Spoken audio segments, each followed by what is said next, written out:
Before you drift into slumber this evening, let us embark on an introspective voyage.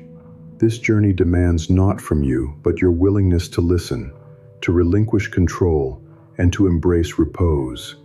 There is no imperative to recall every detail, nor any need for dissection or annotation.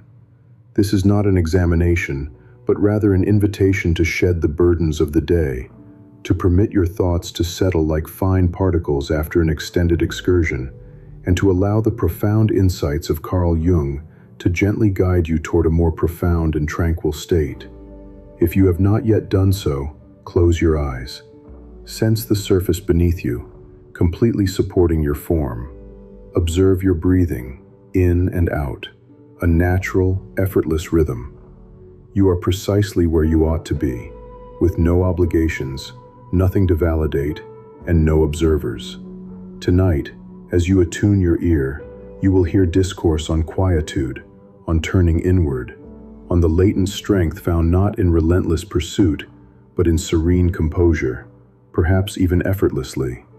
These concepts will organically integrate into your dreams, sowing seeds destined to flourish discreetly during your rest. Jung possessed a deep comprehension of the human spirit, recognizing that profound metamorphosis arises not from the world's cacophony, but from the serene sanctuaries we cultivate within ourselves. And what is sleep, if not the ultimate act of yielding, the supreme quietude? Each night, we release our hold on wakefulness, trusting in our eventual renewal. Therefore, allow this process to be effortless. Let the words flow over you like gentle surf upon a shore. Some will resonate and remain, others will dissipate, and this is as it should be. As you descend further into relaxation, remember your safety in this space. Your physical being inherently knows how to find rest. Your mind possesses the innate capacity to release its grip, and within this liminal zone between wakefulness and sleep, you are precisely where you are meant to be. Now, let us commence. Have you ever contemplated why we invest such considerable energy in articulating, justifying, or seeking validation from others, when our own innermost selves have remained largely unheard? Carl Jung, who dedicated his entire existence to unraveling the essence of the human soul, unveiled a truth that many of us tend to sidestep. True contentment is not found in external acknowledgement, but in self-appreciation. Jung referred to this process as individuation, a journey requiring you to bravely venture inward, confronting directly those elements you have historically avoided: chaos, apprehension, and the shadow aspects of your psyche. So, what truly transpires when you pause, withdraw your focus from the external world, and commence an exclusive inward examination? What transformations occur when you consciously choose quietude and permit outcomes to speak for themselves? This path is not for the superficial. It compels you to face the void that emerges in the absence of external clamor, and to summon the fortitude to accept that truth occasionally finds its voice only in silence. Yet, it is precisely in such moments that you will unearth a distinct form of potency, the power of one who channels all energy into personal cultivation and into embodying one's most genuine essence. The pertinent question remains: are you prepared to embrace silence, cease the relentless need for explanation, and allow your deeds and very presence to convey everything? Part 1. The potency of silence. In a world where individuals appear to be perpetually striving to voice their opinions, to assert their validity, and to be seen and recognized, silence emerges as a rare and precious commodity. We have become conditioned to offer immediate responses, to contribute something that seems appropriate for the moment, and to defend our perspectives lest we be perceived as weak. Yet Jung illuminated a striking paradox. It is precisely when we dare to remain silent, when we resist the impulse to immediately articulate ourselves, that we truly access the domain of inner strength. Silence is not merely the absence of discourse, it is a state of consciousness.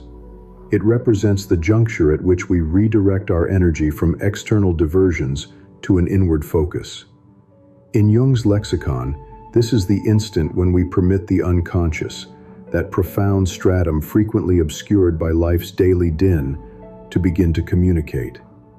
When we are engrossed in speaking, we perceive only the reverberations of the ego, the social facade, the persona we adopt to navigate the world. However, when we pause, when we embrace silence, the shadow ascends. This repository of suppressed elements, denied emotions, and authentic power can only manifest when we courageously confront it. Consider a commonplace scenario. You find yourself engaged in a disagreement with a colleague or a loved one. In that charged atmosphere, instinct clamors for an immediate rejoinder, an urgent need to assert your correctness and to avoid feeling dismissed. However, once the emotional temperature cools, you may realize that much of what you articulated lacked substance and potentially exacerbated the situation. Conversely, if you opt for silence, granting yourself a few measured breaths, you gain the perspective to grasp the broader context. Silence is not indicative of defeat. It is a form of mastery. It is control over one's energy, emotions, and the prevailing dynamics. This is a power that ceaseless noise can never achieve. Contemporary psychology corroborates this. Upon entering a state of silence, the prefrontal cortex, the brain's executive center for thought and decision-making, gains the latitude to function optimally.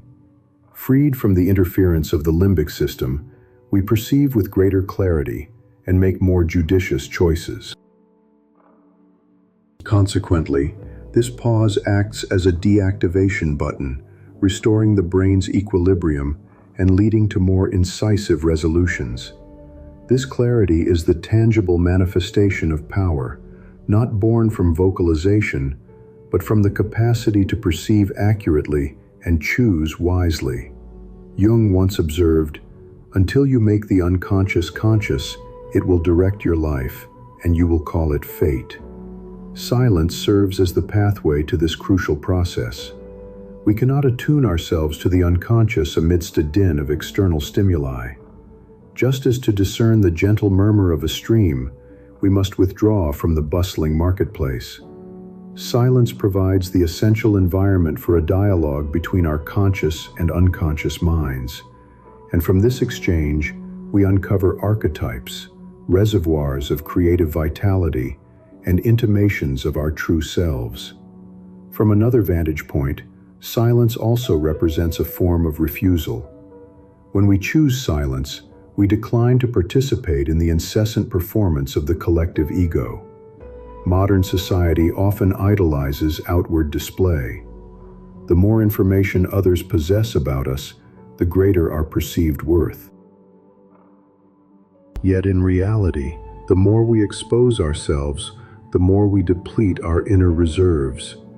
Silence is the act of refusing to be drained by the pressures of comparison, competition, and the need for validation. It is a declaration: I do not require your approval to exist. And it is within this refusal that we discover liberation. Observe an individual embarking on the cultivation of a new habit, engaging in physical exercise, acquiring a skill, or nurturing a personal endeavor.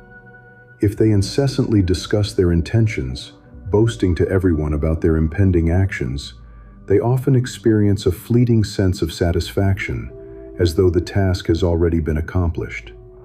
Research in motivational psychology indicates that announcing goals triggers the release of dopamine in the brain, a sensation comparable to actually achieving the objective.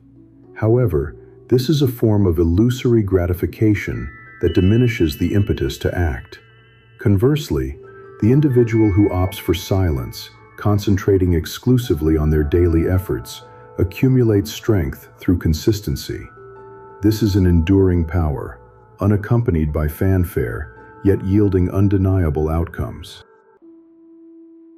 Silence also exerts a subtle social influence.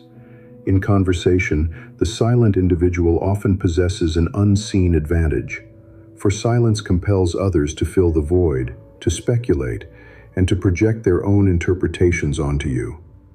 Well-timed silence not only renders you enigmatic, but also amplifies the impact of your pronouncements immeasurably.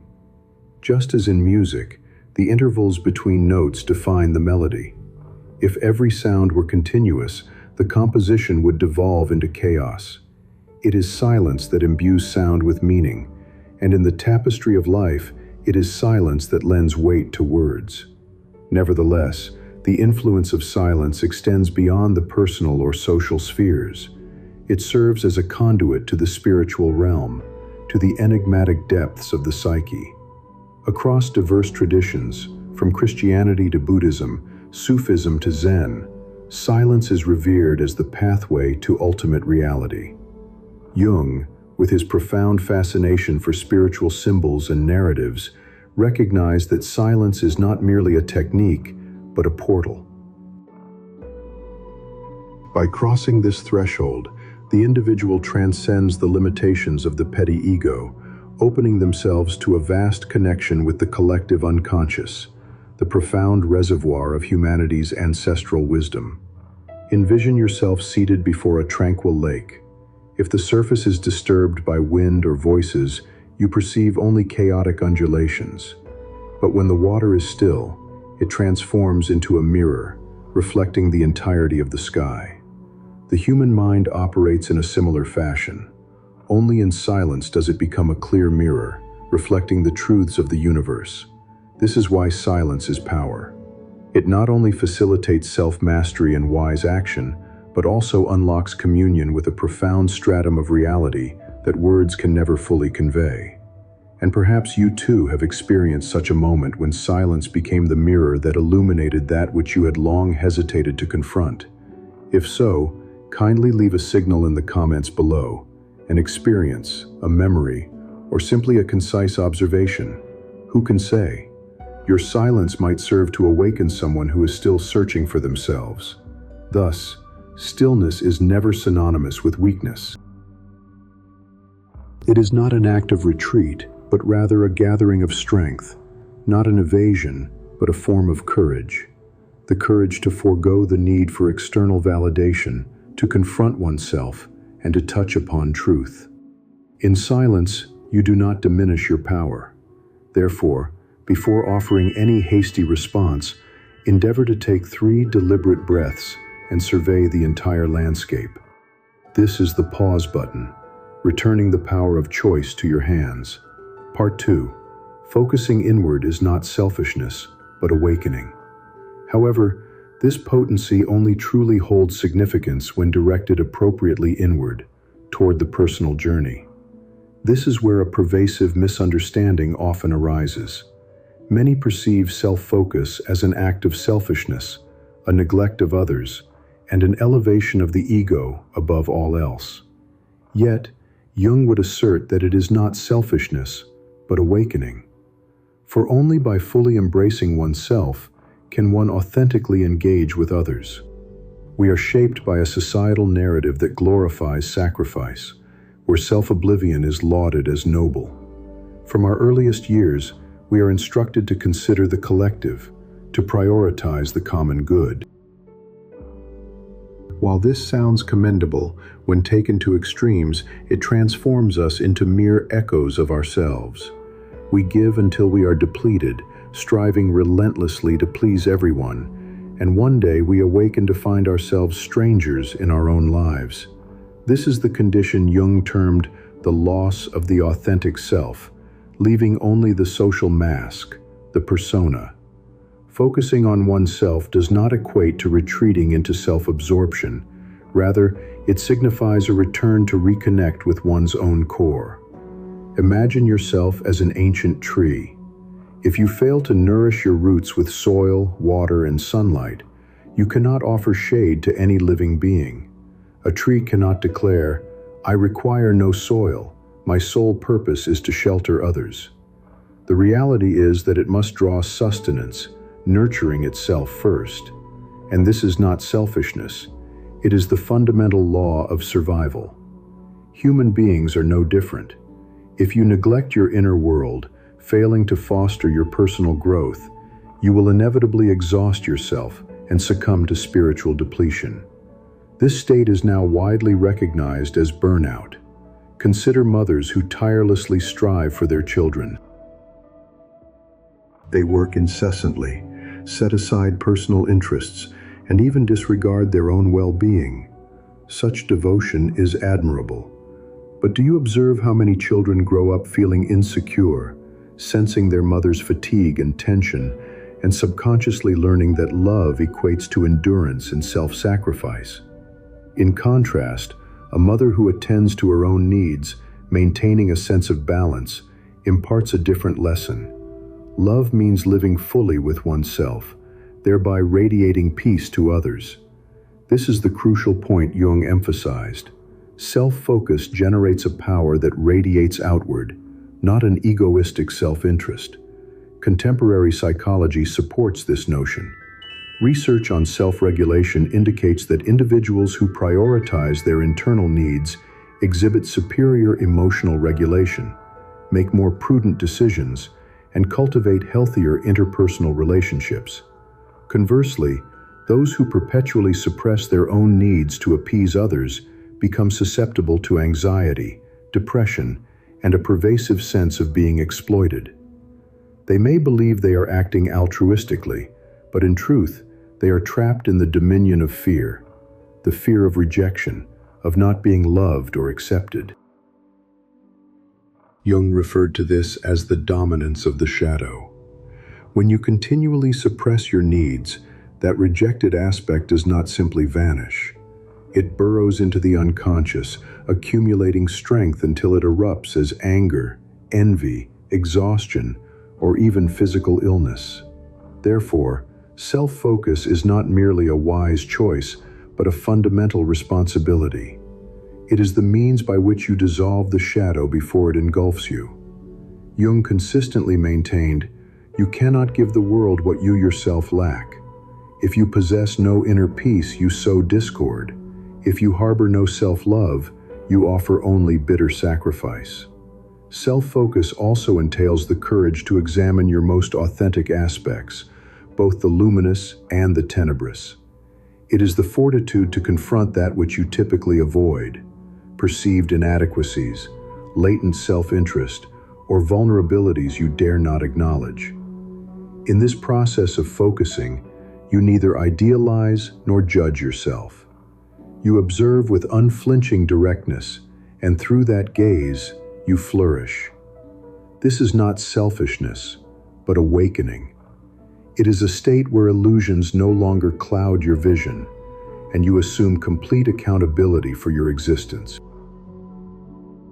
Consider those individuals who, amidst profound adversity, choose to turn their attention inward. Many emerge from loss, illness, or trauma with enhanced insight, greater depth, and newfound empowerment. Why? Because the crisis compels them to cease their outward striving and focus inward for their own survival. And that singular focus opens the door to awakening. They no longer live for external validation, but for truth. Jung termed this the genesis of individuation, the journey toward becoming one's true self, no longer dissolved within the expectations of the collective. Are you familiar with Oprah Winfrey?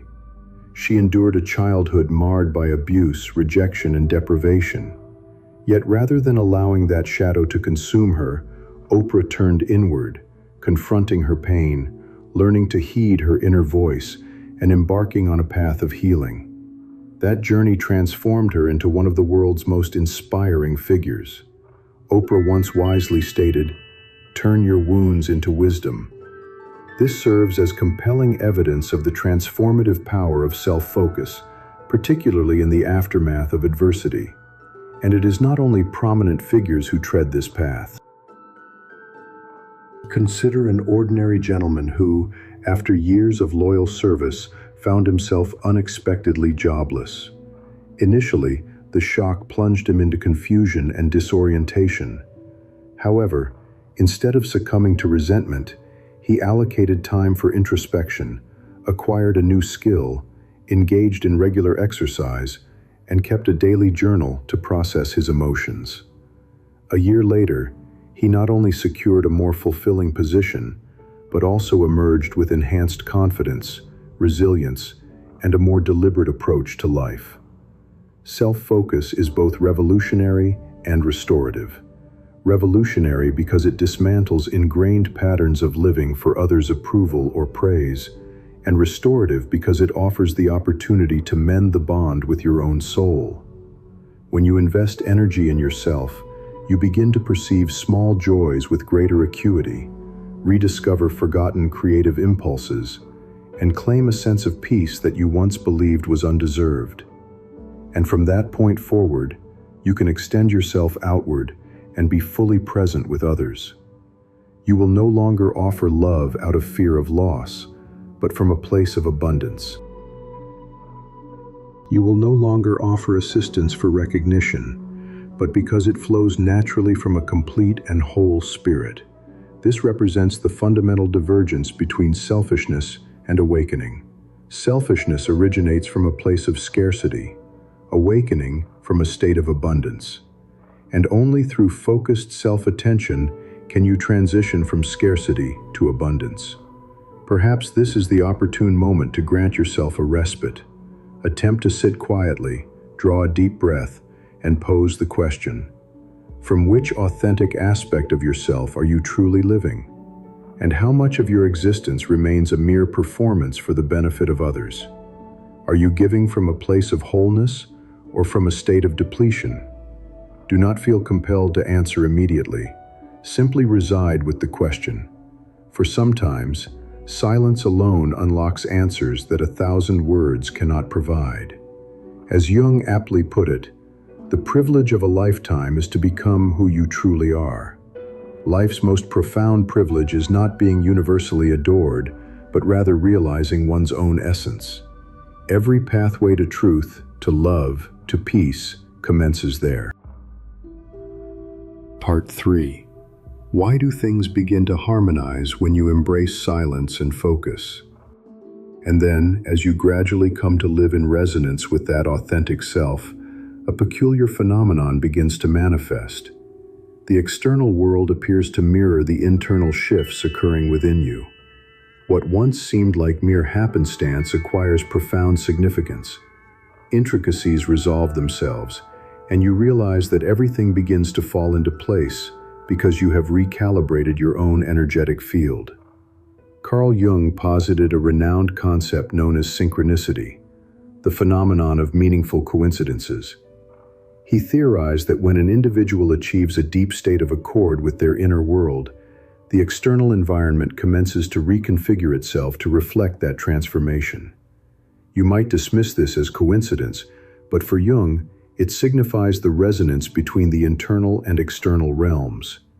Just as when you tune a single instrument, all the other notes in an orchestra naturally find their harmonic balance. When you are silent and focused, you are essentially tuning yourself, and from that point onward, life begins to unfold as an ordered symphony. Recall a period in your life when your mind was in a state of turmoil, when you were pulled in countless directions by distractions, disputes, and anxieties. During that time, everything around you also became chaotic. Relationships strained, work faltered, and friendships dissipated. Conversely, there are times when you are focused, clear, and consistent in your actions, and you discover that life opens doors for you. You encounter the right individuals, the opportune moments, and the appropriate circumstances precisely when needed. This is not mere chance. Psychology attributes this to the reticular activating system, or RAS, a filtering mechanism within the brain. When you direct your attention towards something specific, the RAS automatically brings related opportunities, information, and connections into your field of perception. In essence, when you undergo internal change, the external world adjusts accordingly, because your brain has been rewired to perceive this new order. Jung's perspective extended beyond neuroscience.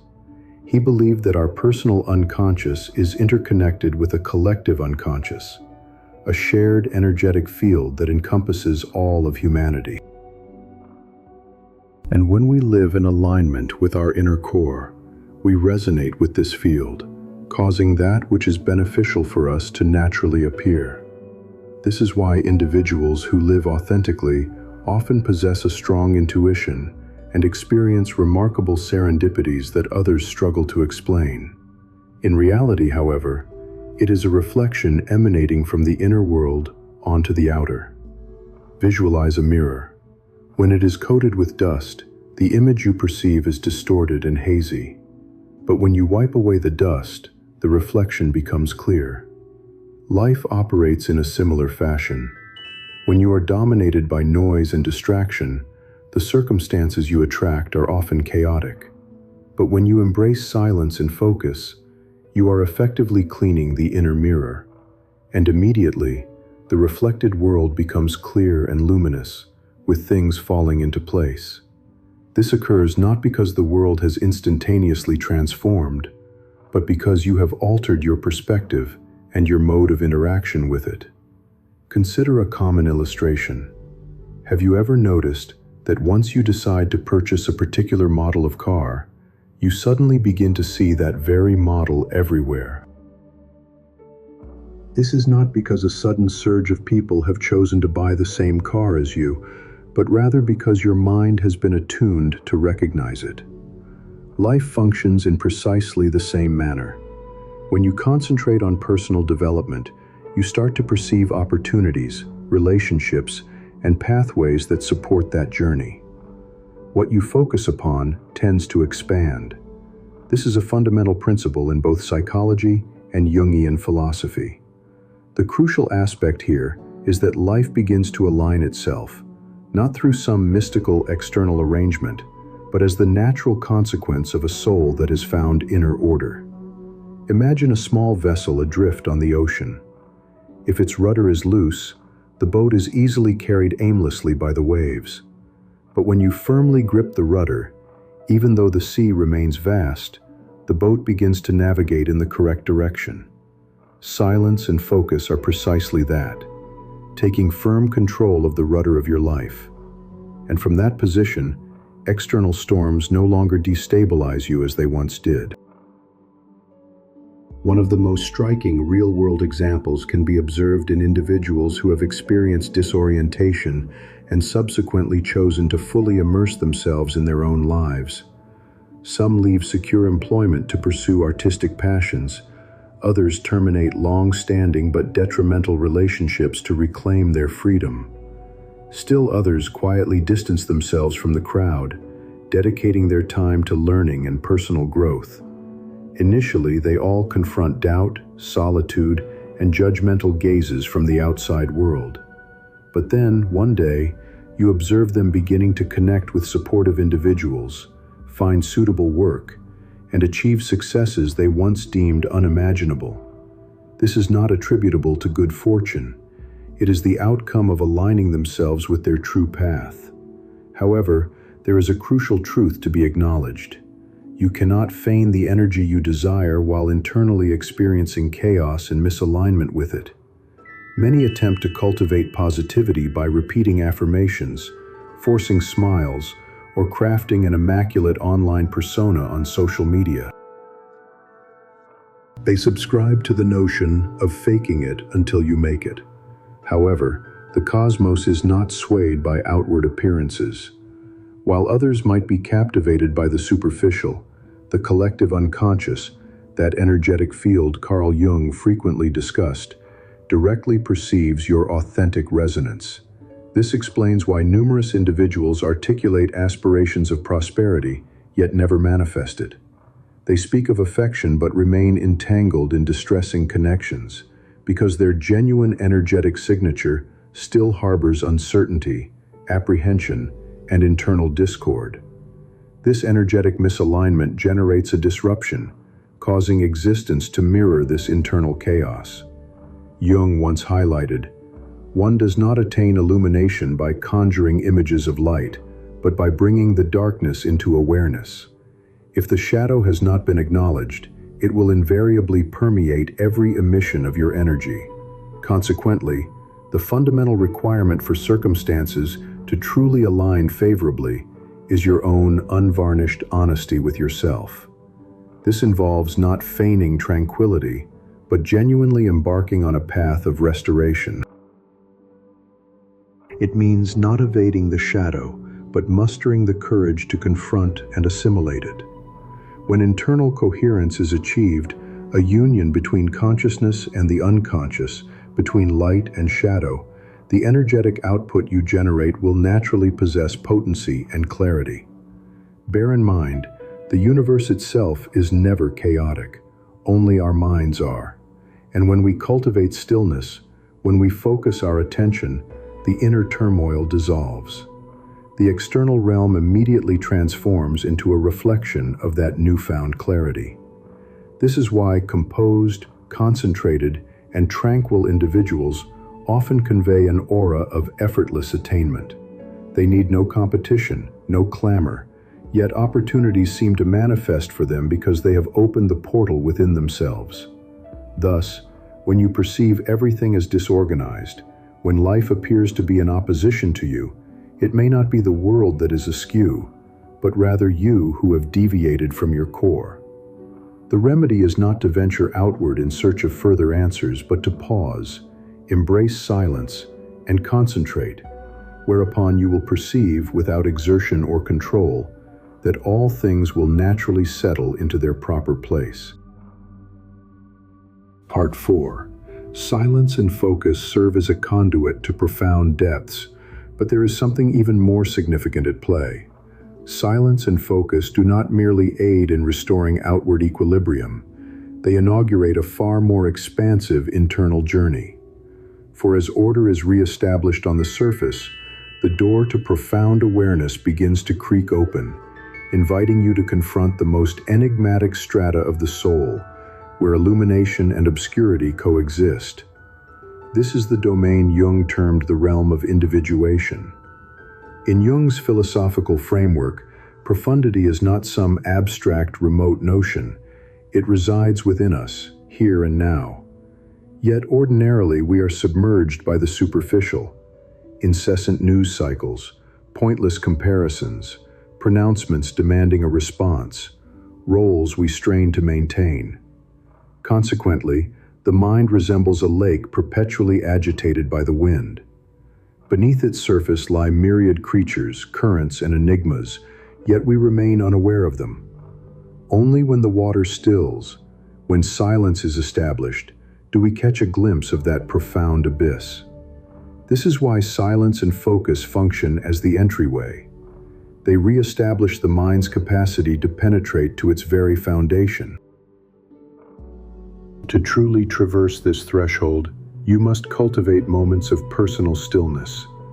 In daily life, this might involve disengaging from all screens and sitting in quiet contemplation for a few minutes after a demanding day, allowing your mind to resist being sidetracked by notifications and news.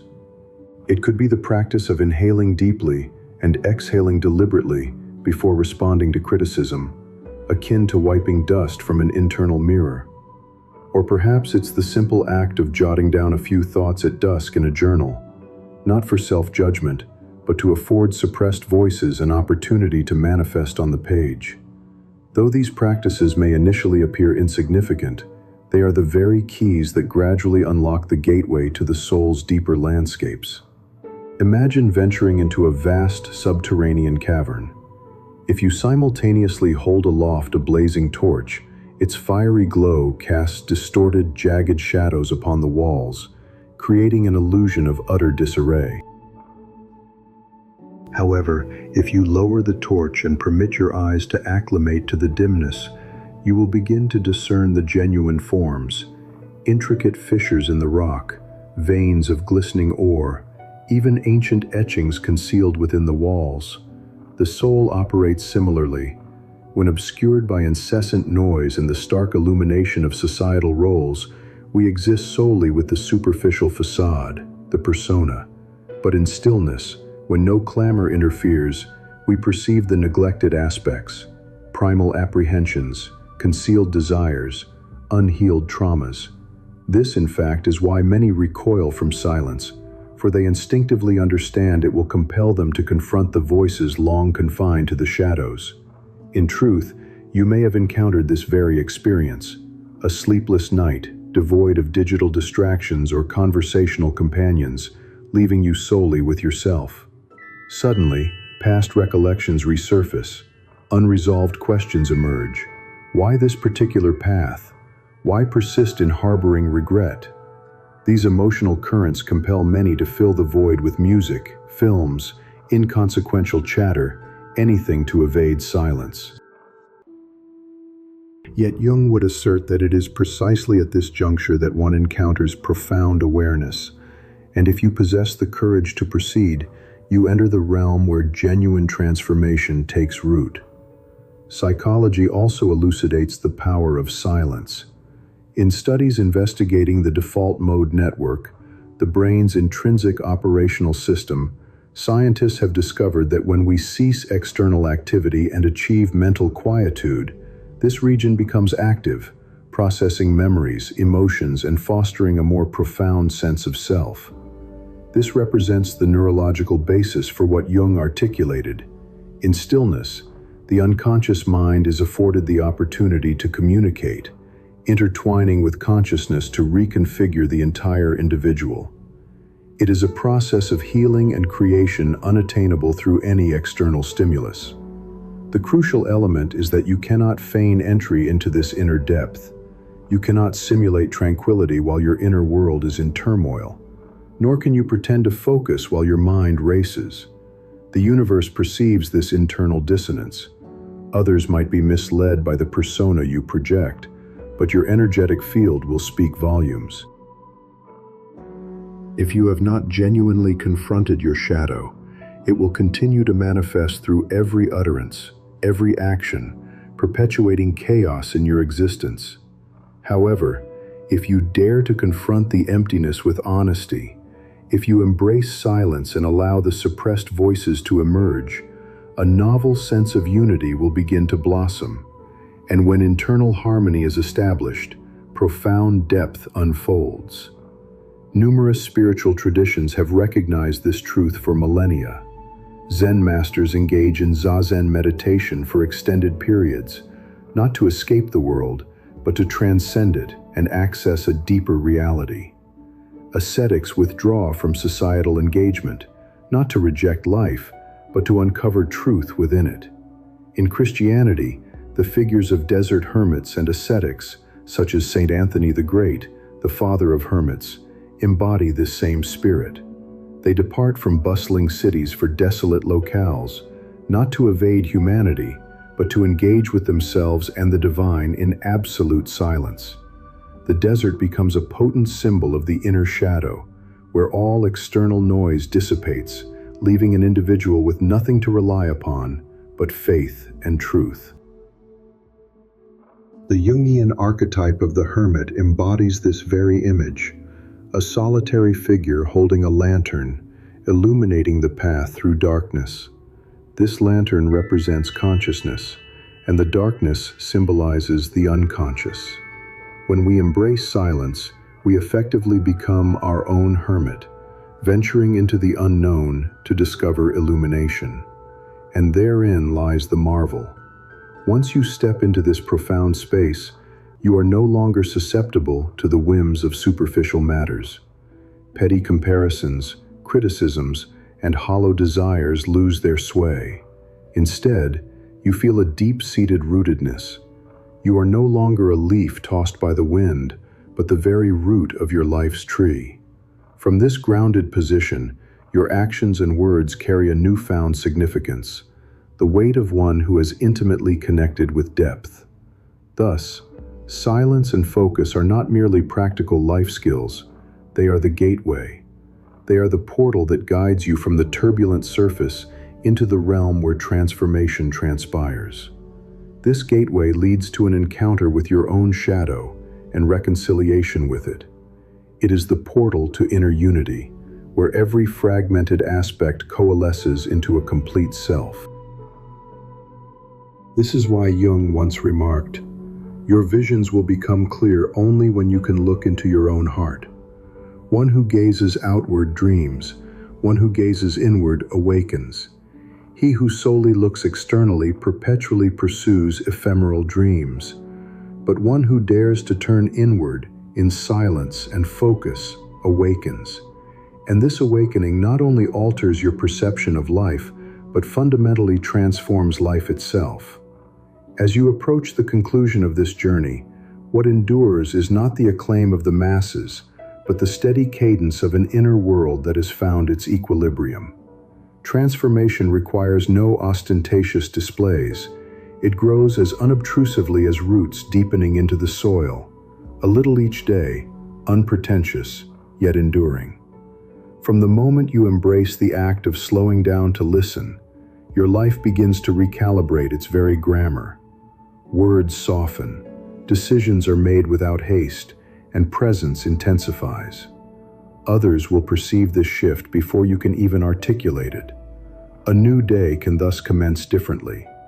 Instead of a rushed recitation of affirmations, you allocate moments of quietude to harmonize your internal state. Instead of hasty retorts, you take a deep breath and acknowledge the surge of emotion. Instead of pursuing flattering labels, you allow your actions to speak for themselves. This softening is not a concession. It is the dignity of one who has discovered a stable anchor to return to after every tempest. Naturally, this path does not promise effortless passage. However, that inherent unease becomes a worthwhile investment for the solidity it confers. You understand your position and the rationale behind it. From this foundation, self-connection is fostered, purification occurs, work becomes clearer, and time is no longer squandered on performative displays. You no longer need to fabricate an image. You simply inhabit your authentic rhythm. When your internal rhythm achieves harmony, outcomes naturally align. If these reflections resonate with you, leave yourself a small marker. Save this piece as a gentle reminder to consult whenever the external world pulls you away. So, what transpires when an individual who has embraced silence, who has turned inward and diligently pursued self-discovery, now directs their attention outward? What insights do they glean that elude others? Have you ever harbored the wish to perceive someone's inner thoughts? To truly grasp what they are thinking, feeling, or concealing behind their smile? The reality is, you engage in this very process daily, albeit without conscious awareness. And if you have genuinely navigated the path of silence and self-focus, you are on the verge of discovering that mind reading is not what you initially conceived it to be. In fact, you already perform this act every day. You simply fail to recognize it. Every glance you attempt to decipher, every sentence you scrutinize, every perplexing behavior you encounter are all unconscious efforts to comprehend the human psyche. However, Carl Jung once cautioned, much of what we believe to be an understanding of others is, in reality, merely our own unconscious projecting itself onto them. Deciphering minds is not a supernatural feat. It is an art form. It is the art of seeing beyond the social artifice to touch the unconscious drivers of behavior, emotion, and choice. Once you grasp this underlying structure, the need for conjecture vanishes. You simply perceive. In this exploration, we shall delve into one of Carl Jung's most profound concepts: how 3 simple inquiries can unlock the unconscious of any individual. This is not a manipulative tactic, but rather the cultivation of perceptive ability, the capacity to apprehend what others leave unsaid, to sense what they have yet to acknowledge.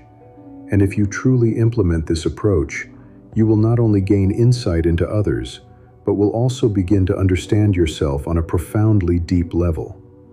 Are you prepared to uncover the 3 inquiries that can fundamentally alter your perception of people? Number 1. The illusion of mind reading. You're already doing it. Do you perceive mind reading as a remarkable superpower? In truth, you engage in it daily without conscious realization. Every instance you observe someone and ponder, are they displeased with me? Is she being genuine? Or is there an underlying implication in her statement? You are attempting to interpret the human mind. We do this as naturally as breathing, because our innate survival instinct compels us to ascertain the thoughts and feelings of others, and whether they pose a threat or represent safety. However, Jung's pivotal insight was this: the majority of what we glean does not originate from the other person, but from our own unconscious. Recall the last time you entered a room, noticed someone not acknowledging you, and immediately concluded, they don't like me. Yet another individual in the identical situation might reason that they are simply preoccupied. The external reality remained constant, but the interpretation diverged dramatically. This demonstrates that mind reading is less about comprehending others and more about understanding your personal interpretation of the world. Jung termed this the illusion of perception. Our minds do not function as transparent panes reflecting objective reality. Rather, they act as lenses tinted by emotion, recollection, and ingrained biases. When we observe another, the unconscious mind instantaneously sifts through thousands of stored memories to identify familiar patterns. Who bore a similar appearance? Who once caused me distress? Who once instilled feelings of affection? It then assigns labels, makes assumptions, and we categorize this as intuition. However, what we frequently label as intuition is in essence a reactivation of emotional memory. A therapist once shared that when a client expresses, "I feel that person is dangerous," they often inquire, "Or are you recalling a past feeling of danger associated with someone else?" Such a question fundamentally alters how we perceive individuals. Because if you passively accept your unconscious reactions without critical examination, you are essentially reading your own mind, not theirs. Yet let us be clear, Jung did not dismiss the human capacity for empathy. His point was that most individuals have not yet acquired the skill to practice it authentically. We perceive others through the lens of fear, through our own unresolved issues, through a need for validation, rather than through quiet presence. This is why Jung once stated, "Understanding your own darkness is the most effective method for addressing the darkness of others." To comprehend others, you must first comprehend yourself. And this is precisely where the subsequent 3 questions will assist you.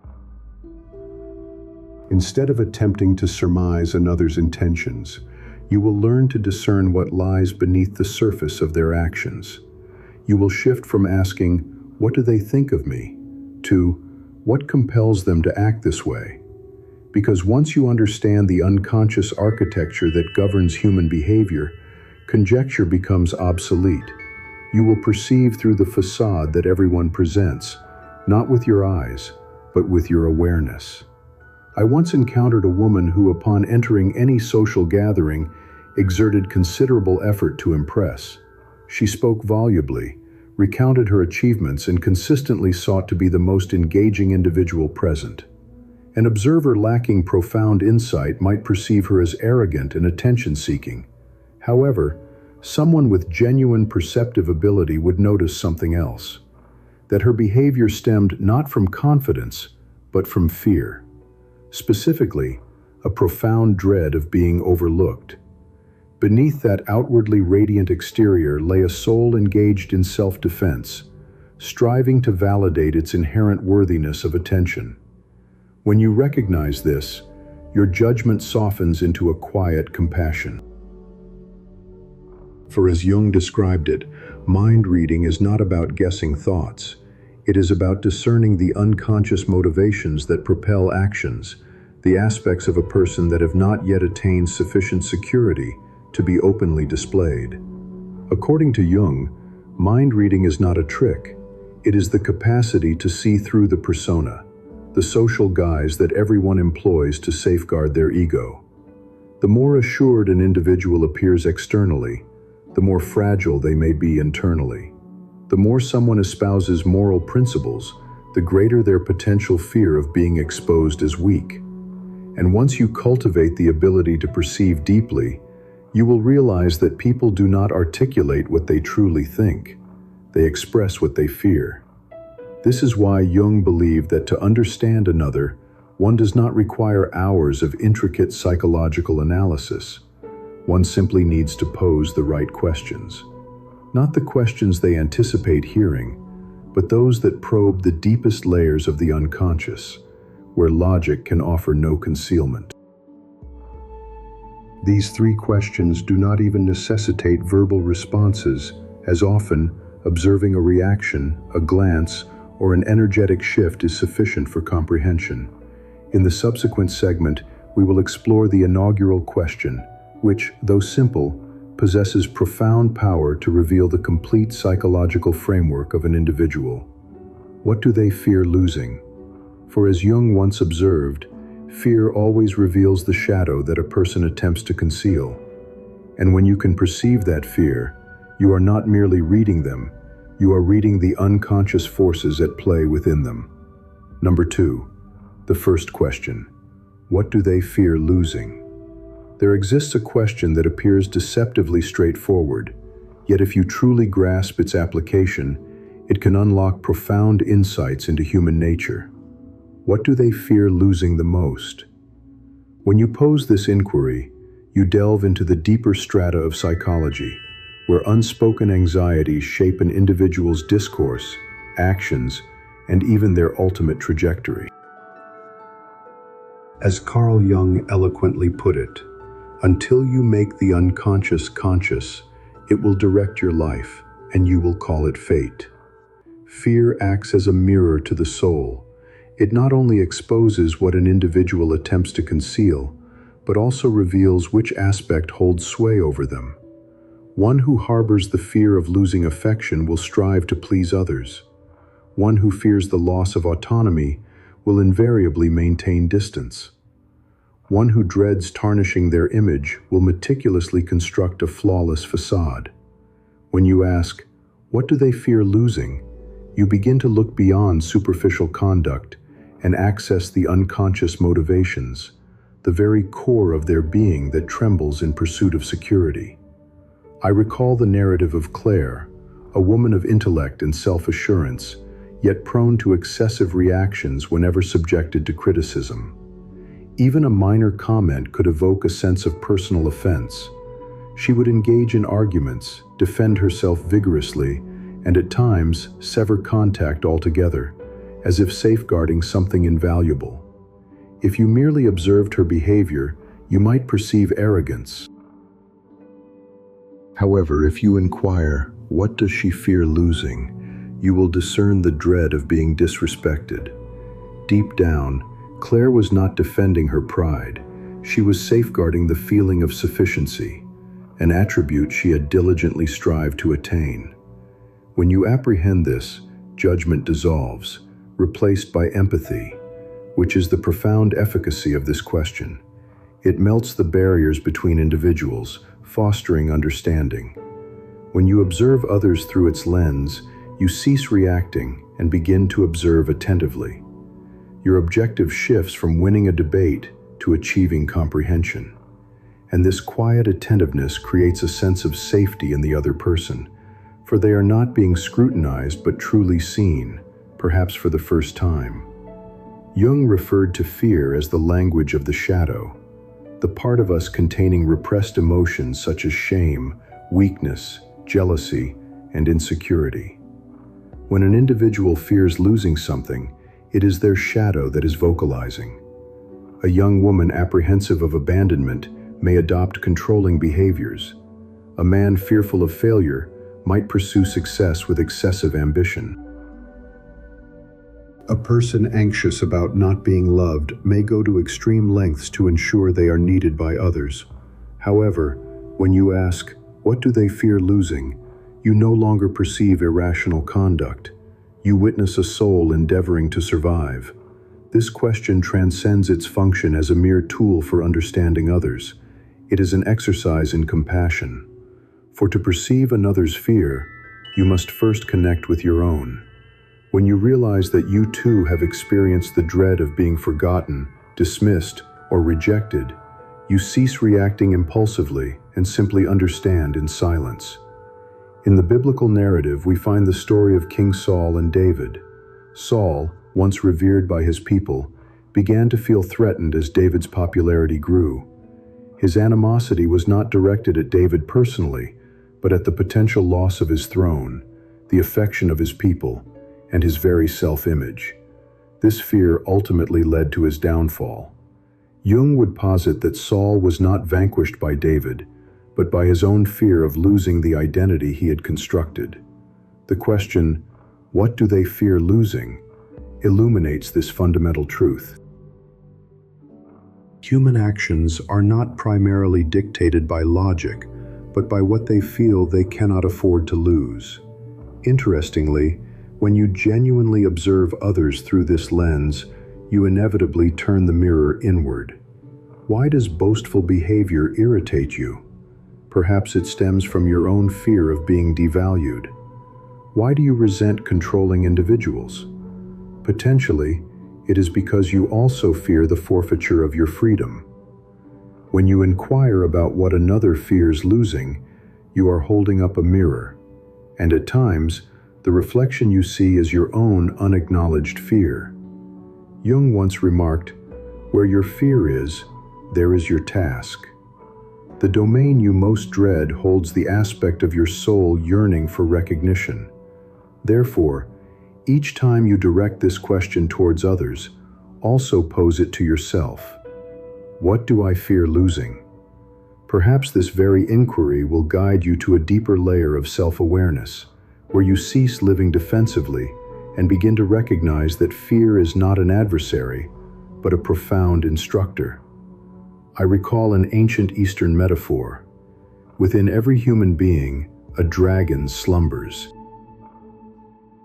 This dragon is not a monstrous entity, but represents repressed energy, fear, pain, and unresolved wounds. The more you fear it, the more formidable it becomes. However, when you dare to name it, the dragon transforms into your protector. Humans are analogous in this regard. When you confront the possibility of losing something you cherish, you transcend the state of being controlled and embrace true liberation. This is precisely why Carl Jung suggested that understanding others' inner worlds isn't about manipulation, but about recognizing the human being beneath their outward facade. Each time you inquire about what someone fears losing, you tap into a profound psychological stratum, the realm of comprehension. In that singular moment, a transformation occurs for both individuals. They feel acknowledged, and you experience a form of healing. Therefore, the next time someone appears enigmatic, pause and consider, what are they afraid of forfeiting? The answer might not be spoken, but conveyed through their gaze, their silence, or that peculiar sensation when you grasp that their intimidation stems not from being menacing, but from being fearful themselves. Upon this realization, you'll perceive that comprehending another's thoughts is, in essence, another avenue for learning to accept them exactly as they are. If you've ever identified a concealed dread within someone, or even yourself, that dictates their every response, please share your insights in the comments section. What holds the greatest fear of loss for you in this existence?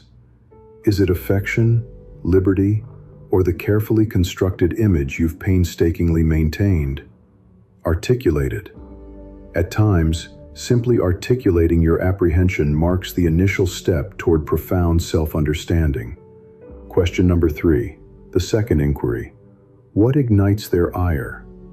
While the preceding contemplation focused on what individuals dread losing, this next question delves deeper. What provokes their anger? If apprehension illuminates what someone strives to safeguard, then rage exposes their vulnerabilities, revealing the places where they have been wounded. As the renowned psychologist Carl Jung posited, Anything that irks us in others can serve as a catalyst for self-discovery. Anger is more than a mere reaction. It acts as a mirror, reflecting the unaddressed wounds of our subconscious. Observe closely. When an individual bristles in response to criticism, it frequently isn't the words themselves that provoke them, but rather the perceived threat to their intrinsic worth. When someone loses their temper after being overlooked, their frustration often stems not from mere indifference, but from the gnawing sensation of being insignificant. And when a person reacts disproportionately to a minor remark, it may be an echo of an ancient hurt, a memory of being judged, belittled, or disregarded. Consequently, when you ask what makes them angry, you are not seeking superficial justifications. You are tracing the very origins of their emotional landscape. From Jung's perspective, anger functions as a message, signaling that something within remains unhealed. The more intense the individual's anger, the deeper the buried wound that they have never been permitted to express. Resentment born from disrespect often masks the fear of inadequacy. Fury stemming from betrayal conceals the dread of abandonment. Rage at losing control betrays the fear of insecurity. When you pose the question, "What makes them angry?" you are in effect translating the subconscious into comprehensible terms. Visualize a lake during a tempest. The wind whips the surface into waves. Yet, upon closer inspection, you discern that it is not solely the wind, but the inherent depth of the water itself that stirs the surface. Anger operates similarly. It manifests outwardly, but its roots lie buried deep within. If you cultivate sufficient stillness, you can perceive beyond the surface turmoil and glimpse the individual crying out from beneath. During a group therapy session, a mother named Laura confessed to experiencing intense rage whenever her son defied her. She recognized her overreaction but couldn't pinpoint its source. When the therapist posed the question, "What about your child's behavior ignites such strong anger in you?" A profound silence followed, culminating in an outburst of tears. "I feel utterly useless," she confessed, "just as my own mother made me feel." That solitary query unlocked an unconscious stratum she had never previously accessed. She understood that her anger was not truly directed at her son, but rather at the unresolved echo within the young girl who had once been chided for not being sufficient. From that day forward, whenever her son stumbled, she ceased her impulsive reactions. Instead of raising her voice, she would take a deep breath, kneel to his eye level, and gently state, "I understand. Let's strive for a better outcome next time." Gradually, the boy's fear of her transformed into trust. Their connection softened and deepened, for once the mother acknowledged her own anger, she began to perceive her child through the lens of compassion. This is the transformative power of inquiring, "What makes them angry?" Because sometimes, when you achieve a state of calm, you not only empower others to understand themselves, but also help them reclaim the tenderness that fear had once suppressed. If you integrate this question into your daily interactions, you will observe a complete metamorphosis in how you perceive individuals. When someone raises their voice, ask yourself, what underlying pain compels them to shout merely to be heard? When someone withdraws, ask, what are they so terrified of that they must erect such an icy barrier? Each question of this nature expands your capacity for empathy. You shift from a reactive stance to a desire for comprehension. In that very moment, you are not merely deciphering their thoughts, you are connecting with their fundamental humanity. Neuroscientific understanding sheds light on this phenomenon. When individuals become angry, the brain's primal emotional centers are activated before rational thought can engage. This suggests that anger is often an involuntary response rather than a deliberate choice, flaring up to shield the ego from perceived threats. Intriguingly, the very instant you can observe anger, whether your own or another's, without succumbing to reaction, You engage the higher brain regions associated with self-awareness and compassion. You begin to comprehend minds not through logical deduction, but through mindful observation. When you witness someone's anger, do not perceive them as a problem.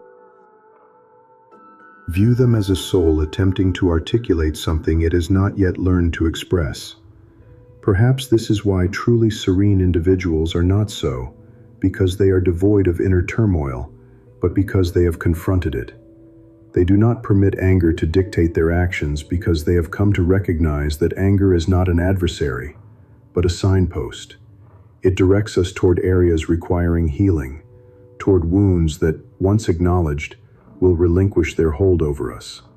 Therefore, the next time you seek to understand someone, listen not only to their words, but also to what fuels their anger. This is the most fundamental language of the spirit. When you can penetrate the veil of anger, you don't just see who they are, you perceive a reflection of your own shadow within them. And therein lies the genesis of genuine understanding. Question number 4, the third inquiry. How do they interact with those who offer no personal advantage? If the second question sheds light on what individuals fear losing, then the third question reveals their true essence. How do they treat individuals from whom they derive no benefit? Carl Jung once asserted that a person's genuine character cannot remain concealed indefinitely, as the subconscious invariably finds avenues for expression through daily conduct. Some individuals employ eloquent words to convey their benevolence. However, by simply observing their demeanor towards a restaurant server, a cleaner, or anyone they have no incentive to impress, you will witness their authentic disposition. True kindness is not a strategic maneuver, but an intrinsic quality of a mature spirit. A genuinely compassionate person exhibits kindness not for accolades, but because their nature compels them to. Their consciousness and instincts have coalesced, and their ego and soul have become unified. I once encountered a narrative from a viewer named Amelia, who held the position of creative director at a prominent media organization. To all outward appearances, she was the epitome of success, articulate, poised, and universally respected. Yet one evening, after a business meeting, she joined her team for dinner. When the young waiter presented the incorrect dish, she neither expressed anger nor annoyance. Instead, she offered a gentle smile and remarked, "It's quite all right. I've done this job myself before. I understand the pressures involved." The entire table fell silent for a few moments, after which one colleague commented, "Now I understand why everyone enjoys working with you." In that moment, devoid of any spotlight or pretense, it was her character, revealed through the smallest of actions, that shone through. Jung aptly stated, "You are defined by your actions, not by your pronouncements." This is why he maintained that true dignity is not quantifiable by one's social standing, but by the manner in which they treat those incapable of reciprocating their goodwill. On a psychological level, our treatment of the powerless mirrors our relationship with the vulnerable aspects of our own inner selves. Those who habitually condescend to others often harbor an unacknowledged resistance to their own fragility or past hurts. Conversely, individuals who can empathize with others have learned to embrace their own imperfect facets. There is an image I will forever retain, that of Princess Diana. In the 1980s, amidst the dazzling galas and royal splendor, she was observed kneeling and holding the hands of individuals afflicted with AIDS, a time when a significant portion of the world still ostracized them. No grand pronouncements were made, no cameras were necessary. A simple gesture sufficed. Yet, it resonated deeply with humanity. In that moment, Diana transcended her royal title. She embodied a compassion that rose above the ego. That act validated Jung's conviction. When one acts from the soul rather than the persona, the social mask, such an act possesses the power to awaken the world. If you wish to truly understand another's inner life, observe them when they believe they are unobserved. A person may expound on kindness throughout the day, but it is in those fleeting moments, when confronting someone less fortunate, when no personal gain or audience is present, that their true character is revealed. For genuine character needs no stage, it merely requires an opportunity to manifest. When you ask someone how they treat those who cannot offer them anything, you are not merely probing their thoughts, you are inviting their soul to emerge from its guise. This question strips away the superficial layers of the persona, compelling them to confront their authentic self. They may evade the answer or be taken aback, but their subconscious will retain the imprint, and that in itself is the initial step toward awakening. If you observe keenly, humanity can be broadly categorized into two groups: those who wield kindness as a tool, and those who embody kindness as an instinct. The former acts with a specific objective in mind, while the latter acts because they cannot behave otherwise. An individual may articulate themselves eloquently and perform commendable deeds, but if the underlying motivation is the pursuit of recognition, the ego remains in control. Only when an action ceases to require external validation do we touch upon the profound level of the soul. There is an ancient tale concerning two potters in a bygone village, both celebrated for their exceptional artistry. One meticulously crafted flawless vases only when customers were present, while the other quietly shaped clay even in solitude. One day, someone inquired of the second potter, "Why do you still polish the base of the vase, the part that remains unseen?" He responded with a smile, "Because someone does see me." This reflects the hallmark of a mature soul, performing what is right even when unobserved. And this, too, is how you can comprehend minds on the deepest level, not through esoteric intuition, but through quiet observation. When you witness someone stooping to assist a stranger without expectation of reward, when you hear someone speaking with kindness even to those of lesser social standing, you are beholding the presence of their soul. Ultimately, the question, "How do they treat those who cannot benefit them?" serves as a mirror for ourselves as well. The way we perceive others mirrors how we engage with the vulnerable aspects within us. When you learn to extend gentleness to those who have nothing to offer in return, you are simultaneously cultivating gentleness towards the susceptible dimensions of your own spirit. And perhaps this is the profound understanding Carl Jung intended for us to grasp, that comprehending others is not about exerting influence, but about awakening our shared humanity. For in the end, the most profound depths of the mind cannot be deciphered by intellect alone. They can only be perceived by a heart that has learned to recognize the soul in every individual, even in the most unassuming moments. If you believe the world requires more acts of kindness performed without expectation, please press the like button to share this message. Each like serves not only as a gesture of support for this channel, but also as a reminder that genuine kindness persists in small actions, in unassuming individuals, and within you. Number 5, the principle of the mirror. We do not decipher them, we decipher ourselves. Following the 3 inquiries proposed by Jung regarding individuals' desires, their apprehensions, and their conduct towards those who offer no personal advantage, there lies a subtle paradox that often goes unnoticed. When we attempt to understand others, we are in reality not comprehending them, but ourselves. Carl Jung once stated, "Projections transform the world into a reflection of one's own unrecognized visage." Every time we encounter someone and experience an immediate potent emotion, be it irritation, disdain, envy, or even profound fascination, that reaction is not an objective assessment, it is a mirror, reflecting the unacknowledged aspects of ourselves that we have yet to confront. When you declare, "She is so disingenuous," it may well be that you are responding to a part of yourself that once felt compelled to feign authenticity to elicit affection.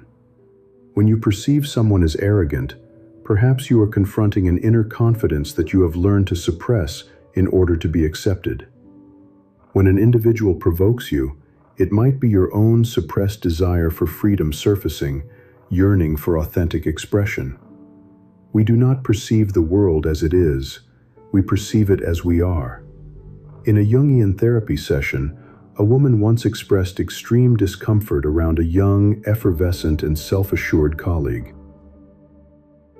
"She drives me mad," she lamented, "always showing off, always so brimming with confidence." The therapist, with a gentle smile, posed the question, "Are you certain it's her confidence you dislike, or rather that she expresses what you deny yourself the permission to express?" A hush fell over the room. The woman lowered her gaze and whispered, "I believe you are correct. I was taught that women should not draw undue attention to themselves." In that instant, she grasped that what irks us in others is frequently what we were once discouraged from embodying. This is the mechanism of the shadow. When we fail to acknowledge certain aspects of ourselves, our anger, ambition, jealousy, or the need for recognition, we relegate them to the subconscious, yet they do not vanish. They merely project themselves outward, adopting the visages of others as living mirrors. Jung termed this psychological phenomenon projection, a defense mechanism that leads us to believe the issue resides with others, when in truth, they are merely reflecting what remains unhealed within us. Jung posited that the journey of personal growth is not about self-improvement, but about achieving wholeness. This entails acknowledging both the light and the shadow within oneself without judgment. When you cease blaming and begin observing yourself, you transition from being a victim of your emotions to becoming a student of your own soul. Consequently, every interaction transforms into a lesson. The individual who causes you pain is no longer an adversary, but a teacher, revealing where you still experience constraint. One analogy I find particularly illustrative is that of the moon and the ocean. The moon never physically touches the water, yet it orchestrates the tides. Others function similarly. They do not instigate your emotions. They merely draw to the surface what already resides within you. And the more readily you can observe these waves without judgment, the deeper your understanding of the vast expanse of your own consciousness becomes. Upon grasping this principle, your entire perception of the world undergoes a profound shift. Every encounter, every conflict, every intense reaction becomes an opportunity for self-discovery. Instead of attempting to decipher others, you realize that all the necessary clues are already present within your own responses. When someone irritates you, ask yourself, what aspect of myself is being brought to the surface? When you admire someone, inquire, what part of me yearns to emulate that quality? And when you witness suffering, ask, what portion of myself has experienced comparable pain? For ultimately, comprehending others is not a supernatural aptitude. It is the art of self-awareness. When you achieve a profound understanding of yourself, you begin to comprehend everyone, as we are all composed of the same psychological elements, repressions, fears, aspirations, and unaddressed wounds. The more an individual understands their own inner darkness, the less they tend to judge the darkness in others. The more one achieves reconciliation with oneself, the easier it becomes to extend compassion to the world. Carl Jung once wrote, "Knowing your own darkness is the most effective means of dealing with the darknesses of other people." And perhaps this encapsulates the essence of this principle. For in truth, we have never truly been deciphering others. We have merely been reflecting upon ourselves through the gazes, actions, and reactions that the world mirrors back to us. Therefore, if your genuine desire is to understand others, commence by understanding yourself. Each time your heart responds, perceive it as a message from your subconscious. Every instance you judge someone, view it as an invitation to ask, what part of myself am I observing in them? For in the final analysis, as Jung articulated, the world is not your adversary, it is your mirror. And when you learn to gaze into that mirror without fear or denial, you will realize that deciphering others was never the ultimate objective.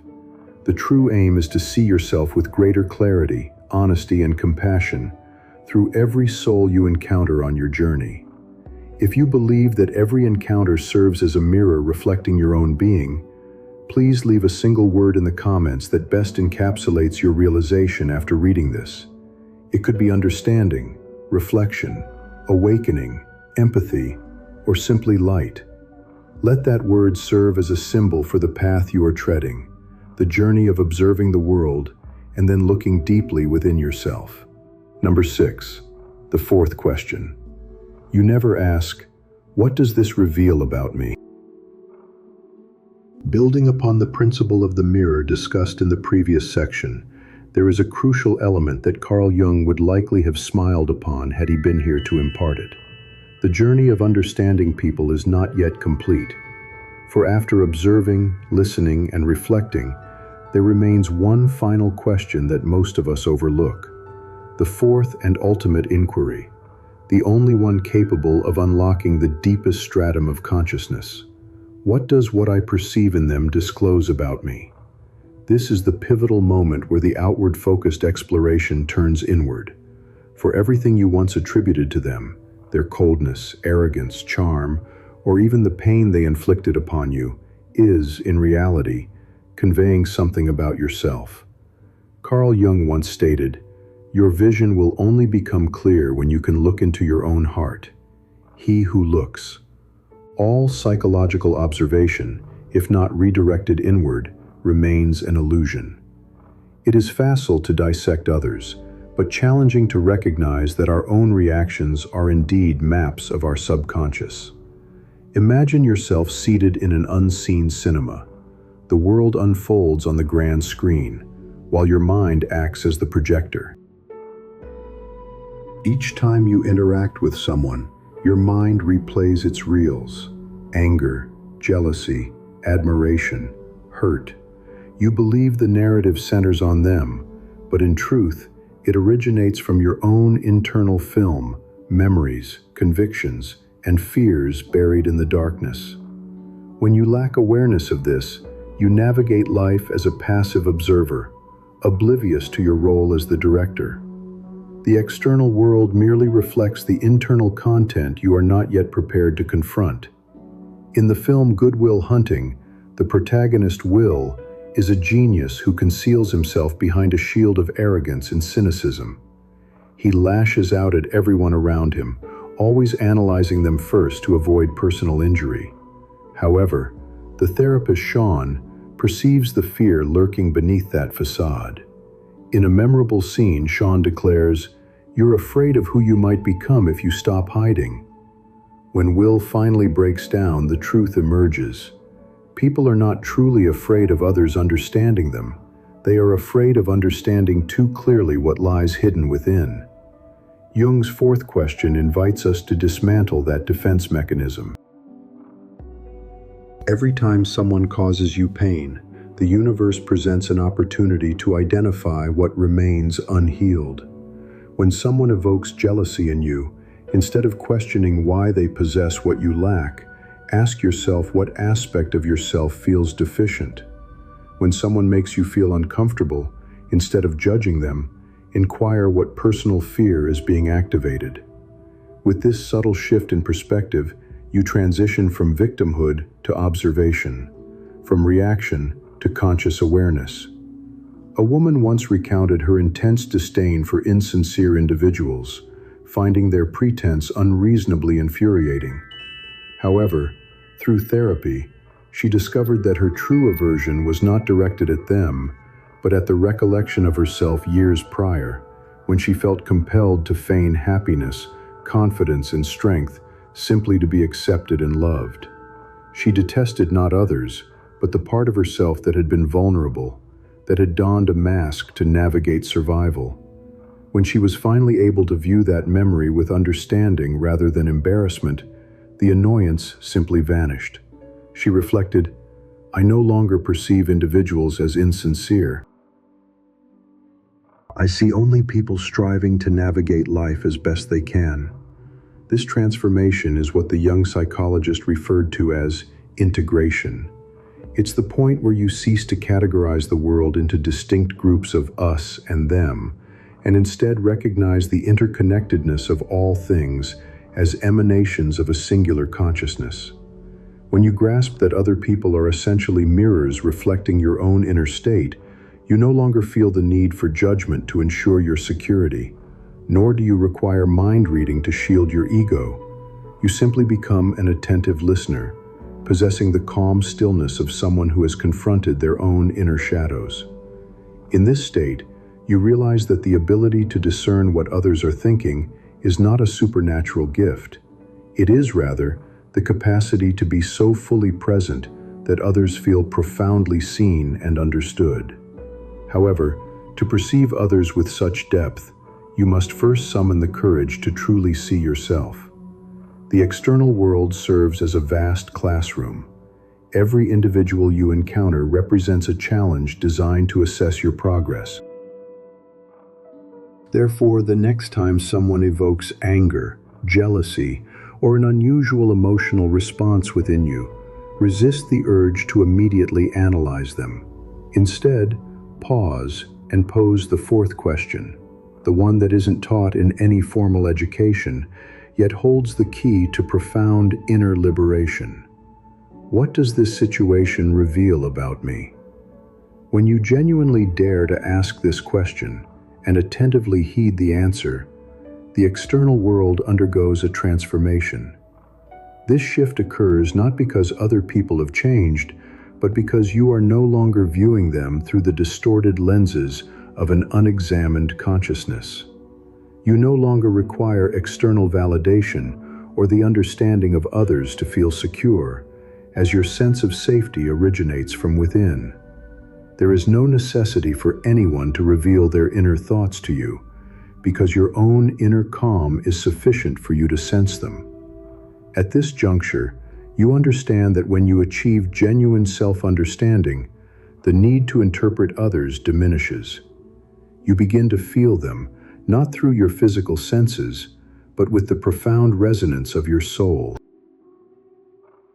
If your aspiration is to master the art of understanding others, commence by observing the sole individual you bring into every interaction, yourself. And perhaps, within the tranquil pause between two breaths, you will discern the faintest yet most truthful voice within you whispering, "Now I comprehend."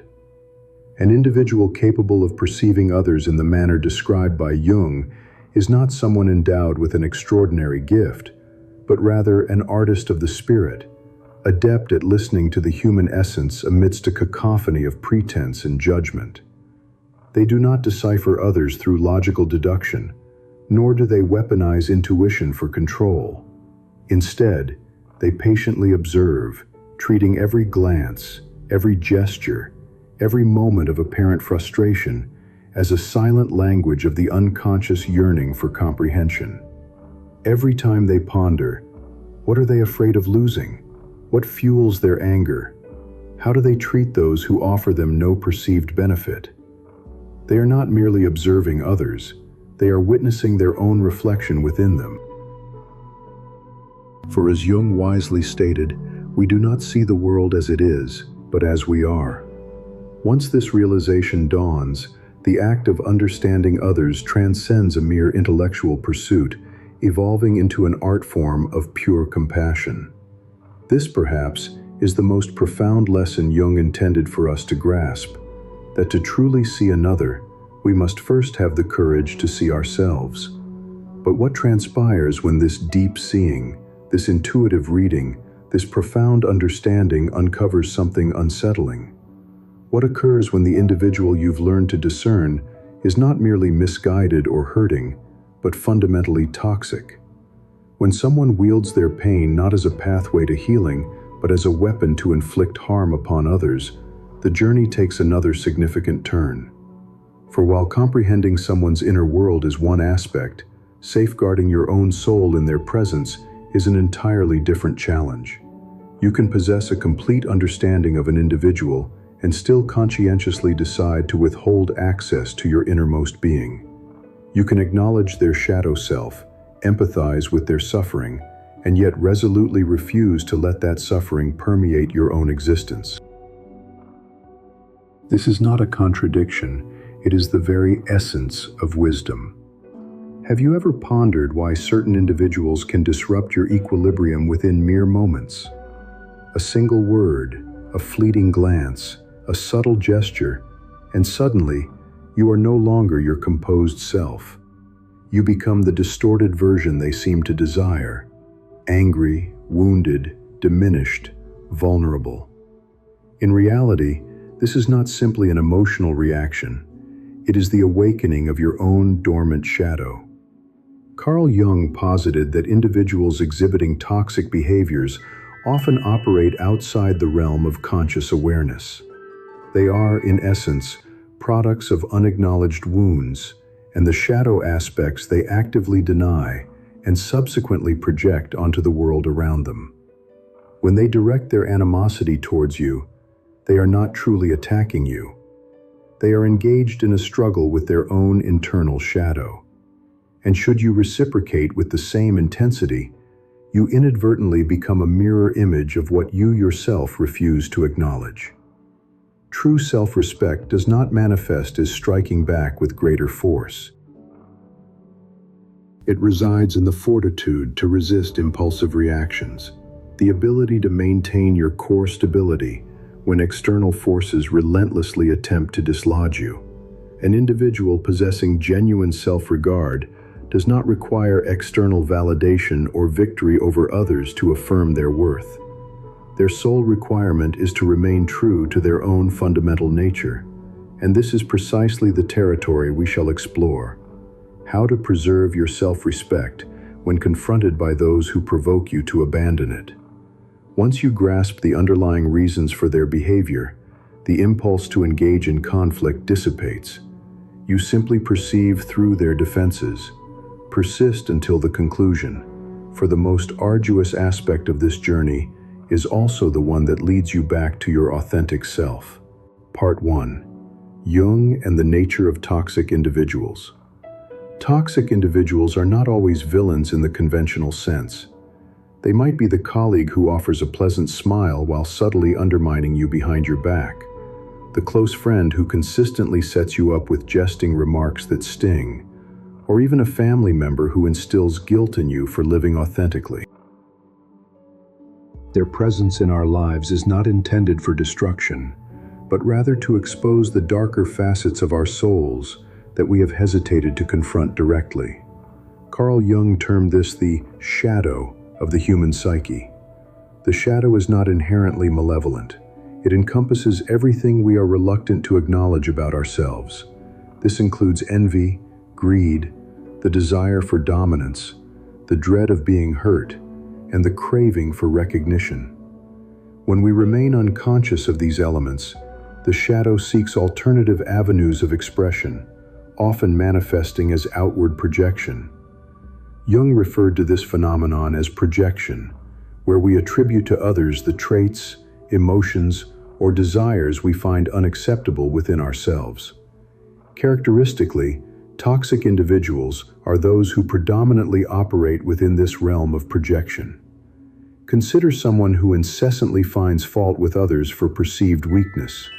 Beneath this criticism may lie their own profound fear of being seen as inadequate. An individual who perpetually blames others might be concealing a deep-seated shame regarding their own powerlessness. The manipulator who leverages emotions to control others is frequently someone who has never experienced unconditional love. They are not morally depraved, but psychologically suffering. Yet, because they shun confronting this suffering, they find ways to transfer it onto others, making you the distorted reflection of their internal chaos. If you are not sufficiently aware, you risk being ensnared in this vortex. You may begin to doubt yourself, thinking, "Perhaps they are right. I truly am not good enough." You endeavor to justify, to explain, to do anything to appease them. However, the more you strive, the more you lose touch with your true self. You fail to recognize that you are living within the narrative they have constructed to conceal their own shadow. Jung once observed that every toxic person who enters your life, whether it's a controlling supervisor, an envious companion, or a guilt-manipulating family member, serves as a mirror, reflecting a segment of your being that you have yet to fully comprehend. Their arrival is not solely to inflict pain, but to catalyze awakening. Nevertheless, this does not imply that you are obligated to tolerate their presence. Jung never advocated for enduring toxicity. He merely highlighted that if you fail to recognize the shadow within yourself, you will perpetually attract those who embody it. An individual who has not resolved their fear of abandonment will invariably find themselves entangled with those who make them feel insufficient. A person who has not acknowledged their need for affirmation will be wounded by those who disregard their value. Toxic individuals emerge as tests presented by the unconscious. Envision the unconscious as the vast, uncharted ocean within you. Its surface represents consciousness, the realm of your actions, thoughts, and speech. Yet beneath lies a primordial world teeming with emotions, memories, and unaddressed wounds. When you encounter a toxic person, they invariably stir these deep waters, igniting waves you believed had long since subsided. They act as catalysts, prompting you to acknowledge what within you remains vulnerable, what you continue to deny. Attempt to visualize a pattern where you consistently find yourself in relationships with men who are controlling, jealous, dictatorial, and who make you feel at fault even when you are demonstrably correct. You might conclude that you simply encounter one toxic person after another. However, you overlook the fact that you too harbor a shadow. This shadow may encompass a fear of losing control, a dread of being hurt, or a reluctance to embrace your own vulnerability. Unconsciously, you gravitate towards those who exert control, perhaps believing that being controlled offers greater safety than confronting your inherent fragility. Jung once likened human beings to a coin, possessing two distinct sides, light and shadow. The light represents consciousness, the aspects we proudly exhibit. The shadow, conversely, is the concealed dimension, containing that which we fear exposing. In their most profound sense, toxic individuals are those who exclusively inhabit their own shadow. They remain oblivious to the fact that they are driven by the unconscious. They attack others as a means of escaping their own internal struggles. They require others to experience pain in order to feel empowered. Tragically, they are unaware of this dynamic. Once you comprehend this mechanism, your perspective will begin to shift. Rather than perceiving toxic individuals as adversaries, you will recognize them as symptoms of an unhealed psyche. Just as an injured individual unconsciously inflicts pain upon others, a suffering soul inadvertently generates distress in their environment. This realization does not excuse their conduct, but it empowers you to liberate yourself from the feeling of being victimized. You are not compelled to carry the weight of their wounds. Herein lies a profound truth articulated by Jung. Every relationship represents an intersection of two unconscious minds. You are not merely conversing with them, you are interacting with your own unconscious through them. When the toxicity of another person triggers a reaction within you, it signals that a part of yourself requires recognition and acknowledgement. Emotions are not inherently detrimental, they are indicators. Yet, awakening does not arise from attempts to alter them. It emerges from an inward turn, from recognizing what within you has been stirred. When you can observe without being overwhelmed, when you can recognize, this is the wounded part of me speaking, you have begun to disengage from the cycle. The toxic individual loses their power the moment you cease to react unconsciously and instead respond consciously. In such instances, self-respect originates not from confronting the toxic person, but from understanding their nature and your own in their presence. When you comprehend the essence of the shadow, its threat to you will diminish. And when you grasp the nature of toxic individuals, your animosity towards them will fade. Your sole imperative becomes preventing them from encroaching upon your inner light. For as Jung wisely put it, one does not become enlightened by imagining figures of light, but by making the darkness conscious. Part 2. 5 Principles for Maintaining Self-Respect in the Face of Toxic Individuals, from a Jungian perspective. So what steps must we take to maintain our composure when confronted by them? Mere understanding is insufficient. Recognizing the shadow is merely the initial phase. True progress lies in living with awareness amidst its presence.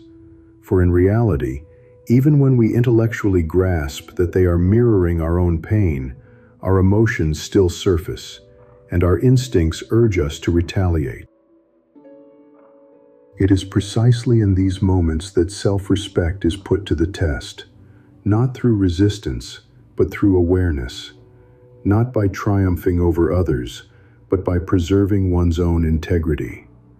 Below, we shall explore 5 practical principles that, were he to witness them, would likely elicit a smile from Jung. These are methods for safeguarding your self-respect without compromising your authentic self. If what you have read thus far has fostered a deeper sense of self-understanding, please signify your appreciation with a simple like or a subscription. This is not for the algorithm, but rather as a silent pledge. I am committed to introspection, for it is through our collective commitment to keeping this flame of awareness alive that its light can spread far and wide. Now, let us transition to the next section, where understanding evolves into practice, and Jung's theories provide the strength to uphold your value during moments when it feels most threatened. Number 1. Recognize the shadow and refrain from instinctive reactions. Carl Jung perceived a truth more clearly than many of us. The most perilous aspect of an individual is not the external toxic entity, but the unconscious reaction that arises within us when confronted by them. When someone insults, offends, or belittles you, the primitive instinctual part of us, forged by ancient survival mechanisms, immediately springs into action. You feel an urge to counterattack, to inflict pain upon them mirroring your own. However, it is precisely in this moment that you are being controlled by your own shadow. If you fail to recognize this, you will become the very reflection of the person you abhor. The initial step in practicing shadow recognition is to acknowledge its existence. Every individual possesses a facet that is aggressive, arrogant, petty, and selfish. The sole difference lies in whether we possess the courage to examine it. When you encounter a toxic individual, the ensuing anger, the feeling of hurt, the compulsion to prove yourself correct, these are the voices of your shadow self expressing themselves. Instead of denying or detesting these emotions, observe them with the detached curiosity of a psychologist studying a patient. For instance, imagine you are in a meeting and a colleague openly criticizes your idea in front of everyone. A flush spreads across your face, your heart pounds, and your mind races with sharp retorts. In that instant, your shadow self has seized control. But rather than acting impulsively, attempt to pause and ask yourself, which part of me is reacting? Is it the fear of being dismissed? The feeling of powerlessness stemming from a lack of recognition? Or anger born from past humiliations? By identifying the true emotion, you create a separation from it. Recognition is the crucial first step toward freedom. The second practice involves maintaining a deliberate interval between emotion and action. When someone attacks, our immediate inclination is to react. When we feel offended, we lash out. Yet this brief pause, a mere few seconds, is where you reclaim mastery over yourself. The next time someone ignites your anger, try consciously slowing down for 3 seconds. Count silently in your head. 1, 2, 3. During these 3 seconds, take a deep breath. Acknowledge the anger coursing through your body like a rising flame. Then, visualize yourself standing apart, merely observing this flame rather than being consumed by it. This is the moment of conscious awareness where the shadow no longer dictates your actions. Subsequently, practice transcribing your reaction in writing rather than allowing it to control you through action. Following an encounter with a toxic individual, open your journal and write, "Today, when she criticized me, I felt an intense surge of emotion. The anger, the hurt, the sense of injustice, not to complain, but to illuminate the feeling." By articulating it, you transform the shadow's energy into words, and words possess the power of illumination. Many are surprised to discover that simply writing down their feelings can halve their anger, as the emotion has then been brought into conscious light. Jung termed this the process of shadow integration. However, to circumvent instinctive reactions, mere understanding is insufficient. You must channel the emotional energy.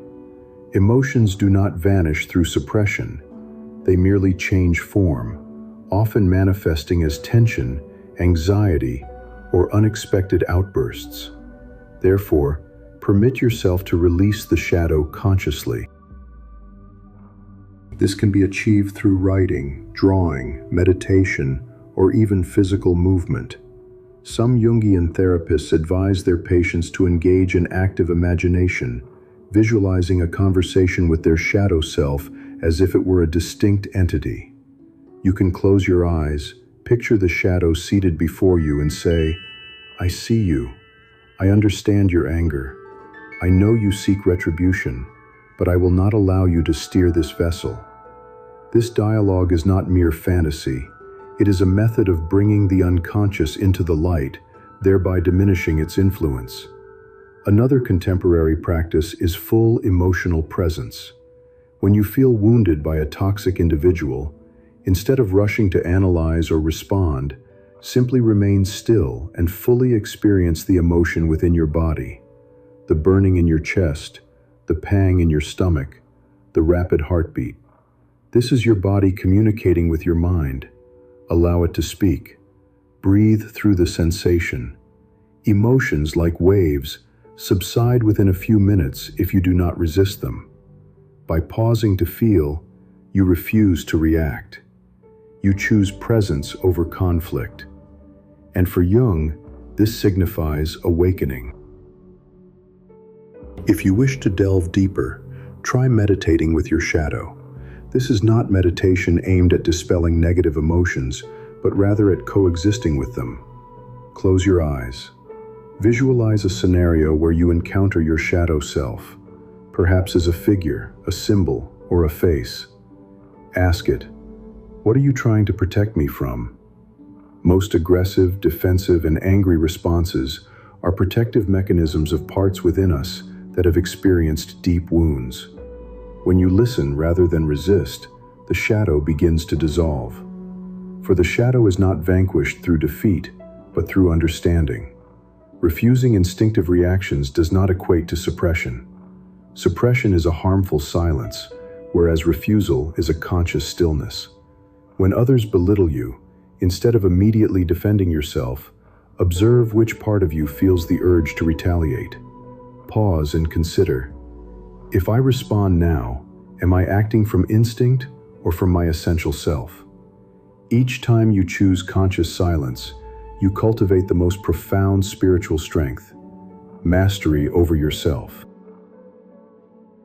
The moment you cease to react impulsively, you will more clearly hear the inner voice questioning, "Are they correct about me?"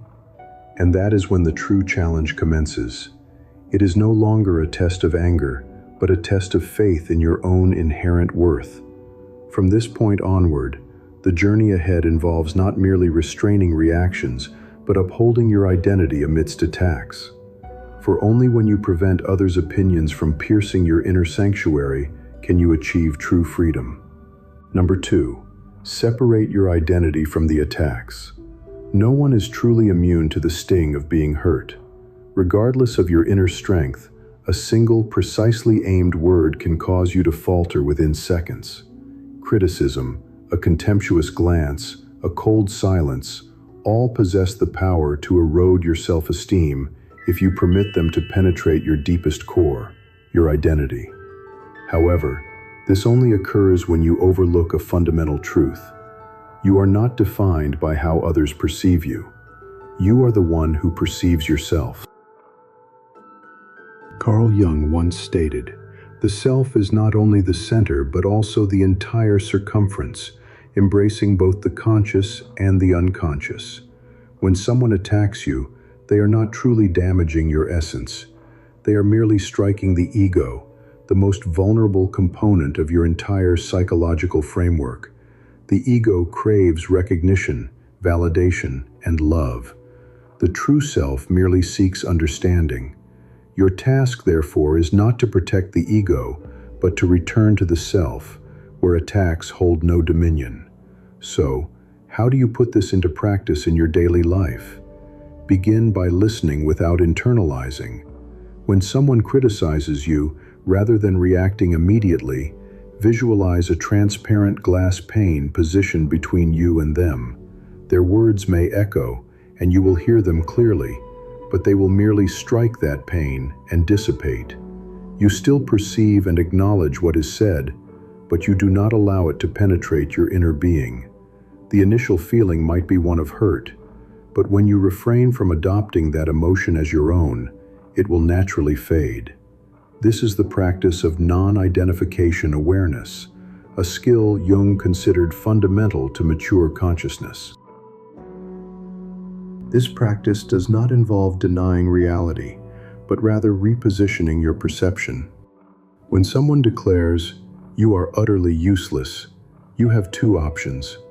The first is to allow that statement to pierce your mind, merge with your identity, and become your self-definition.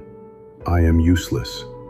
The second is to let it halt at the threshold of your awareness and to inquire, from what perspective is this person speaking? What underlying pain drives their words? Most attacks are not objective truths about you, but reflections of their own internal struggles. They speak these words to alleviate their own burdens. And when you recognize this, you cease to believe their pronouncements are directed at you. Another, more profound practice involves cultivating a secure inner sanctuary for yourself. Attempt to visualize a mental space where you feel completely whole and at peace. This might be a serene natural landscape, a quiet room, or simply the rhythm of your own breath. Each time you face an attack, retreat to this inner haven.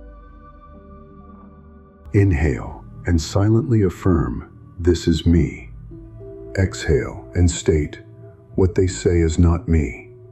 Repeat this a few times, and you will feel a sense of detachment from the emotional turmoil. You will come to understand that their pronouncements are merely sounds, and it is you who are perceiving these noises. The listener is never harmed by mere echoes. At times you find yourself drawn into distress, not because others are incorrect, but because a part of you still clings to the belief that they are right. This is where genuine practice demands unvarnished honesty. When someone declares you to be without worth, ask yourself, is there a segment of me that concurs with this assessment? If such a segment exists, do not condemn it. Lend it your attention. Inquire about its origins. It might be the voice of a younger self, one who endured scolding, one who felt insufficient to warrant affection. Welcome it. Assure it. We are grown now. We are more than adequate. When you tend to the part that feels inadequate, external criticisms lose their potency. No one can inflict pain with words if they cannot reach the raw wound within. In the therapeutic framework established by Jung, this process is termed the disentanglement of the ego from societal projections. When we continue to identify with the image others project onto us, we remain perpetually beholden to their opinions. However, when you grasp that every compliment, every critique, every slight, or every instance of admiration is a reflection of the speaker's internal state, you achieve liberation. You are free from praise, knowing it does not define your essence. You are free from criticism, recognizing it does not diminish your worth. A remarkably potent exercise involves stepping outside the immediate scenario. When strong emotions arise following an adverse remark, close your eyes and envision yourself watching a film. You observe two characters, yourself and the other individual engaged in a dispute. View the entire scene impartially, detached from either participant. You are solely the observer. As the observer, offense no longer touches you. You perceive the entire situation as a psychological phenomenon rather than a personal affront. The remarkable outcome is that by engaging in this for mere moments, your body relaxes, your heart rate stabilizes, and your mind becomes clear. By relinquishing the role, you reconnect with your fundamental self. And if you have ever experienced such a moment, where you managed to pause, observe yourself before reacting, and realized you were no longer a casualty of others' pronouncements, share it with us in the comments. Not to recount an anecdote, but to affirm that awakening is indeed real, that humanity can transcend suffering through awareness alone. Occasionally, a single truthful account from you can embolden another to remain steadfast amidst turmoil. Lastly, bear in mind that only you possess the authority to determine your value. When you internalize this truth, every accusation transforms into a distant echo. You can hear without being wounded, perceive without being ensnared. When you cease allowing others' pronouncements to dictate your identity, you not only safeguard your self-esteem, but also reclaim your core being, where every attack dissipates like ephemeral mist. Number 3, refrain from mirroring toxicity. Nevertheless, recognizing your intrinsic worth is insufficient. Maintaining your energetic equilibrium presents the true challenge, and it is at this juncture that the practice of non-mirroring commences. This represents the most profound hurdle in the pursuit of self-respect. How does one avoid reflecting negativity while preserving one's inherent dignity and fortitude? For mirroring is an ingrained reaction of the psyche. When we experience hurt, the subconscious immediately constructs a defensive mechanism, prompting us to retaliate in affirmation of our right to exist. Yet, it is precisely in such instances that we deviate from consciousness, acting from our hidden aspects rather than our illuminated self. The initial practice is to comprehend the principle of psychological mirroring. Jung posited that every interpersonal encounter is a reflection between two subconscious minds. When you become enraged, you are projecting outward a facet of yourself that has yet to be acknowledged. When an individual exhibits toxicity, they are projecting their own wounded elements onto you. Should you respond in kind, it signifies that two shadowed selves are conversing. The authentic selves of both have effectively vanished. Envision two mirrors positioned face to face. The light ceases to reflect.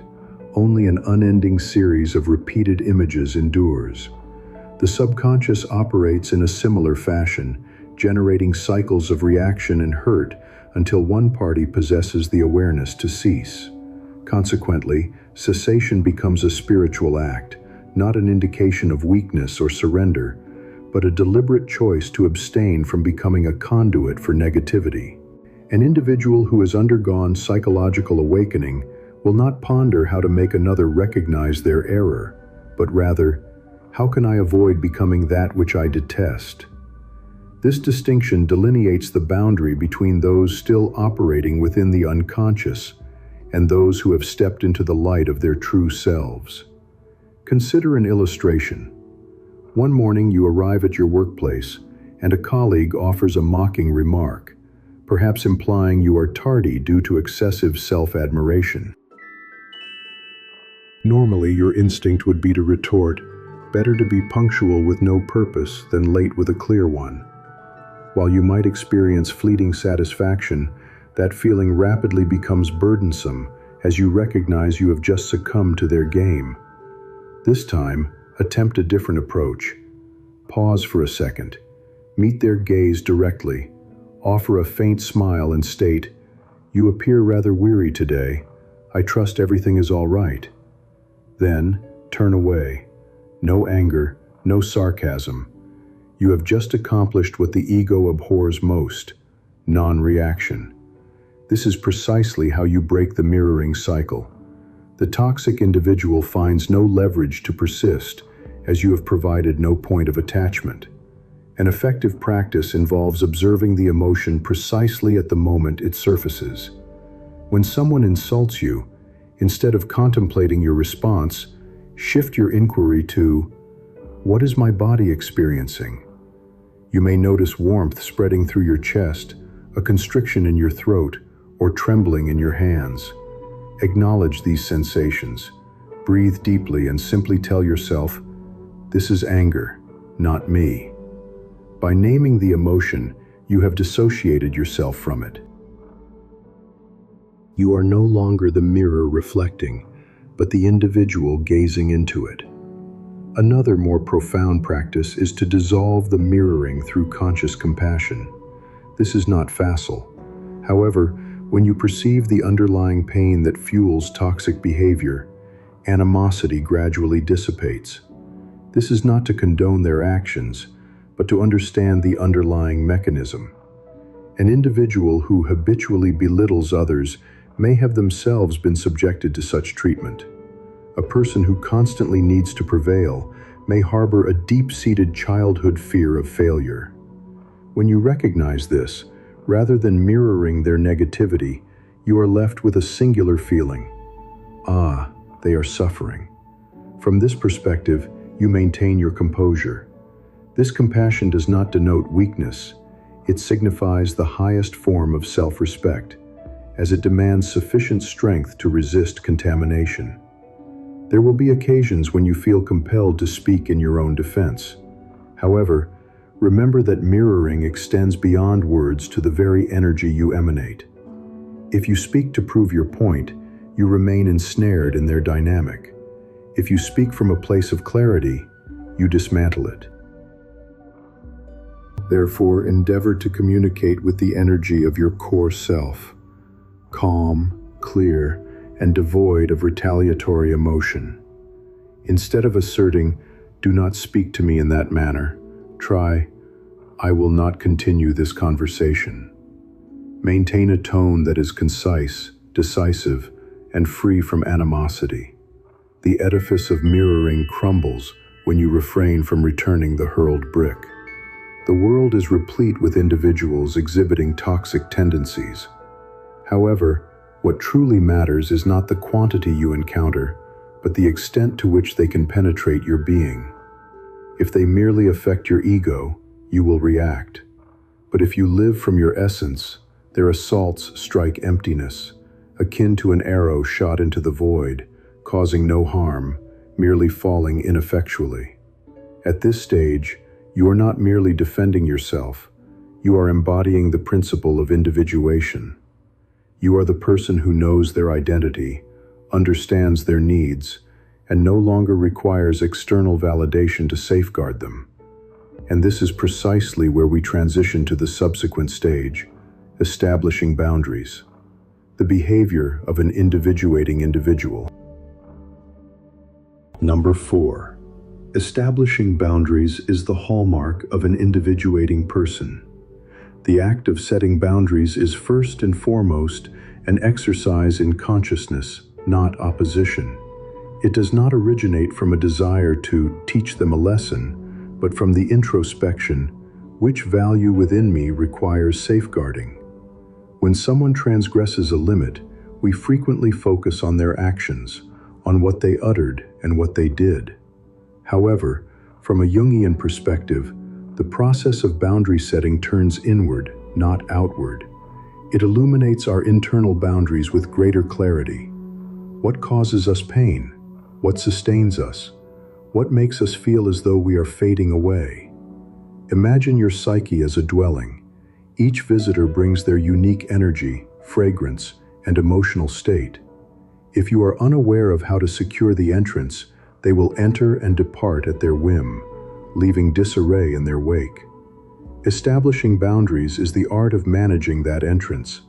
Who is welcomed, who is not, and under what conditions they may remain. The objective is not isolation, but rather the preservation of your inner sanctuary from disturbance. In reality, many individuals fail to establish boundaries, not due to a lack of understanding of their necessity, but because of apprehension.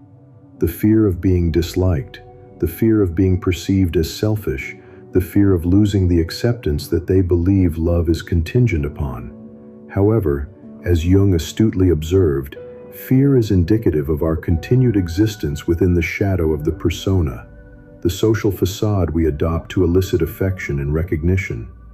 The individuating individual begins to shed this mask. They comprehend that love does not necessitate self-betrayal, and true harmony is achieved only when mutual respect for boundaries exists between two individuals. Fundamentally, setting boundaries is an inherent right of individuation. It signifies that you no longer live for the approval of others, but to honor your own soul. Each time you decline that which harms you, you affirm your authentic self. Jung once remarked, "The privilege of a lifetime is to become who you truly are." The most profound privilege of existence is to embody your genuine self. And you cannot realize this self if you are perpetually dissolving into others. A simple yet potent practice to initiate this process is to articulate your energetic boundaries. Formulate 3 complete sentences as an internal affirmation. I have the right to disengage from conversations that diminish me. I am not obligated to justify moments of rest. I am permitted to disappoint others when it means remaining true to myself. Read these statements each morning as a reminder, for boundaries are not static structures erected once and for all. They represent a continuous state of consciousness maintained daily. Another practice involves establishing boundaries through energy, not merely words. Individuals prone to toxicity are highly attuned to signals of power, not external might, but internal energy. When you declare, "I do not wish to discuss that," yet inwardly tremble with apprehension, they will press further. If you utter the same sentence, but your heart remains as steady as bedrock, they will desist, because boundaries cannot be enforced from a position of weakness. They can only be upheld by one who has integrated both their light and their shadow. And perhaps most crucially, setting boundaries is not an act of severance, but an act of love. When you say no to what is unjust, you are safeguarding your capacity for genuine affection. For love cannot flourish amidst resentment, nor can kindness grow from a foundation of exhaustion. The individual adept at setting boundaries does not love less. They love with profound awareness. There is no necessity for shouting, elaborate explanations, or persuasive arguments. Authentic boundaries require no understanding. They merely necessitate respect. When you possess self-clarity, others will naturally adapt. And if they do not, you will remain at peace, understanding that self-respect is not contingent upon others' comprehension, but upon your refusal to betray yourself. It is within this quietude that the energy of the individuated self transmutes into a profound, unwavering presence. And this, too, is where the Jungian journey guides us to the stage of the integrated shadow. The individual no longer driven by the compulsion to react, but simply existing peacefully as their authentic self. Number 5, embracing silence. This is the act of the individual who has integrated their shadow. In Carl Jung's conceptualization, The person who has not integrated their shadow remains unconsciously dominated by it. They feel compelled to speak, to react, to prove themselves because they are engaged in an internal conflict. Conversely, the individual who has acknowledged and reconciled with that aspect, understanding that both light and shadow reside within, is no longer driven to respond to every provocation. Their silence is not born of resignation. It stems from a cessation of the need for validation. Imagine yourself in a room with someone who habitually attacks you. Their words are sharp as blades, their tone laced with sarcasm. Ordinarily, your blood would boil, and you would feel an urge to retaliate and assert your rightness. However, this time, you simply listen. No justifications, no defenses.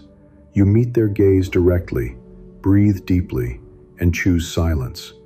Not because you have nothing to say, but because you understand that every conflict requires two participants, and you no longer wish to be involved. In that moment, you do not lose, you transcend.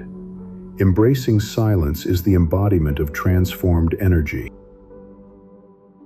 When you remain silent amidst attacks, you are not suppressing your shadow, you are observing it. You perceive the anger, the hurt, the instinct to retaliate rising within you, but you consciously choose not to allow it to dictate your actions. This is the pivotal moment when you render the shadow conscious. Many misinterpret silence as passivity. However, in reality, silence represents a form of action at a profound level. It is a deliberate choice to prevent another's energy from dominating you. Analogous to the surface of a lake, when the wind arises, the ordinary person is tossed about by its force, while the cultivated individual maintains the water's stillness. That stillness is not an act of avoidance, but the manifestation of an inner world forged through endured hardship. There is an account of a student who approached a Zen master and inquired, "Master, I have been insulted. What should I do to make that person understand their wrongdoing?" The master responded, "If someone offers you a gift and you decline to accept it, to whom does the gift then belong?" The student replied, "It still belongs to the giver." The master smiled and remarked, "The same applies to insults. When you embrace silence, you refuse to accept that toxic offering. You allow it to fall to the ground, returning it to its sender. Recall instances where you engaged in arguments with a toxic individual. After each dispute, regardless of whether you emerged victorious or not, you felt depleted. This is because, in that conflict, they had drawn you into their energetic sphere. You spoke, they spoke, and in doing so, you both mirrored each other's shadows. However, if on the next occasion you opt for silence, not silence out of endurance, but silence accompanied by the clear awareness that I have no need to prove myself, you will experience a distinct form of power, an invisible proactivity, a surprisingly solid sense of grounding, because you have effectively withdrawn your energy from the game. You are no longer being dragged along, you stand at the center. Embracing silence also serves as a means to access the voice of the soul. Jung regarded the soul as an entity possessing its own unique language. It communicates not through words, but through feelings, intuition, and stillness. When you are constantly speaking and reacting, you create noise within your internal world.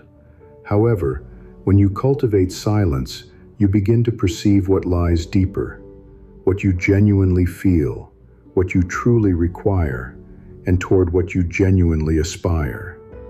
This stillness not only shields you from toxic individuals, but also draws you nearer to your core essence. At times, silence may provoke greater anger in the toxic person, as they lose their ability to control you. However, this very reaction confirms that you are on the correct path. The individual who has not integrated their shadow consistently requires your reaction to feel their existence. In contrast, The one who has achieved harmony with their shadow needs only their own presence as a transparent mirror. They neither resist nor condone. They simply abstain from participation. And therein lies the true victory. In Jung's paradigm, the individual who integrates their shadow does not become morally superior, but rather more whole. And in that wholeness, they simply need to exist. Their silence is not cold, it is deep, resonant, and healing. The world is filled with clamor because everyone desires to speak. However, the individual who truly comprehends themselves will know when to embrace silence, not to abandon the dialogue, but to remain in communion with themselves. And within that silence, a remarkable transformation occurs. The shadow no longer poses a threat. It becomes the very foundation upon which the light stands firm. When the dust of collision settles, what endures is not what was said, but how you treated yourself amidst that turmoil. Self-respect does not erupt like fireworks. It quietly accumulates through small choices. A deliberate slowing of breath, a subtle shake of the head preceding provocation, a disengagement from a dialogue that has lost its worth. Then, one day, you realize that toxic individuals no longer possess the authority to define you. They may stir the winds, but they cannot alter your trajectory. At this point, self-respect requires no validation. It manifests as a field of profound stillness surrounding you, clear, steadfast, and non-negotiable. And that is when you know you have come home. In that sanctuary, noise no longer disrupts your rhythm, and shadow no longer leads you astray. You stand firm in your own illumination, and that alone suffices as the ultimate answer. When the dust of clashes subsides, what remains is not the sum of their pronouncements, but rather your own self-conduct throughout that turbulent period.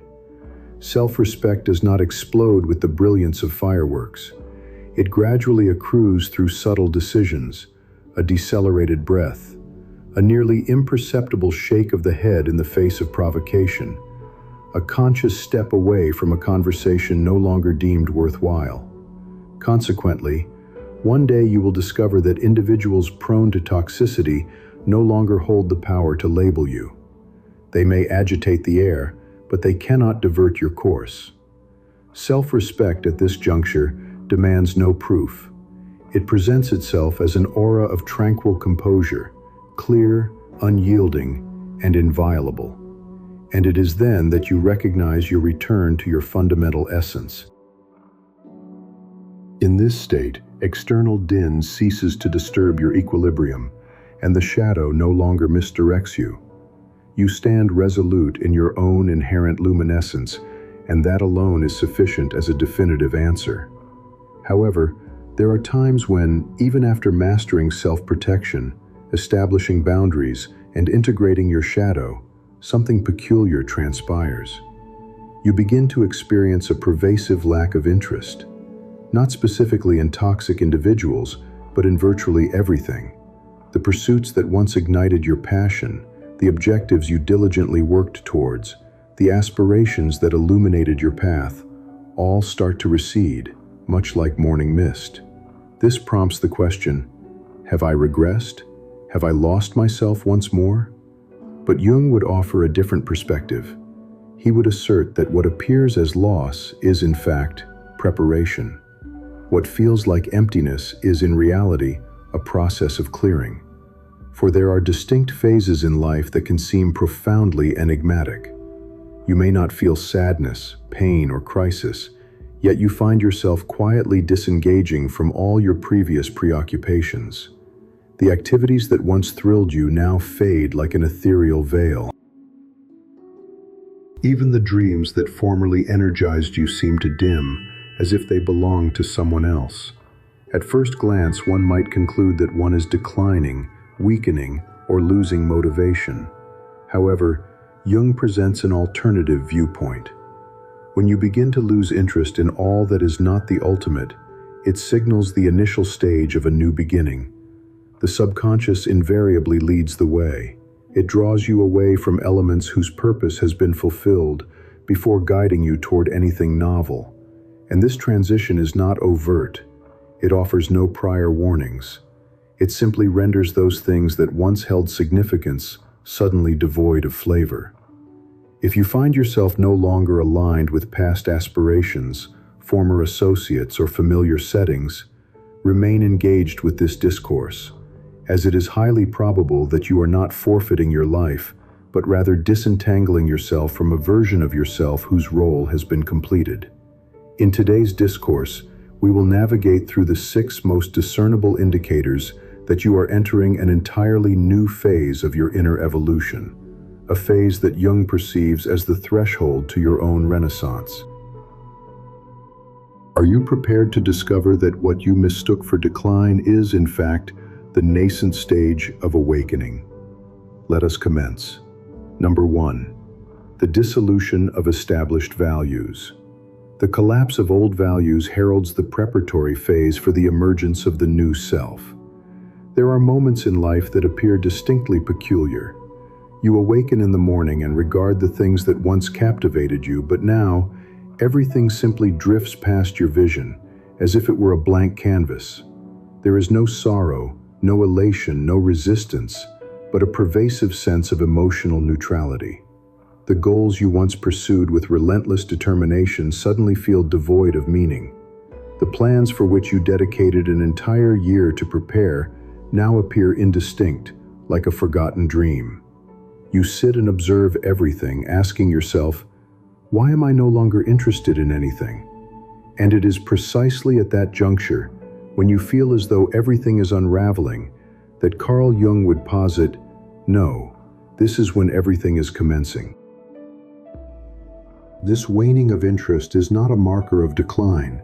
It is indicative of an internal restructuring, subtle yet potent, as your former value system begins to fracture in anticipation of a completely new chapter in your life.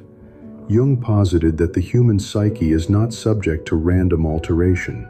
Instead, it actively discards elements that no longer align with one's evolving self.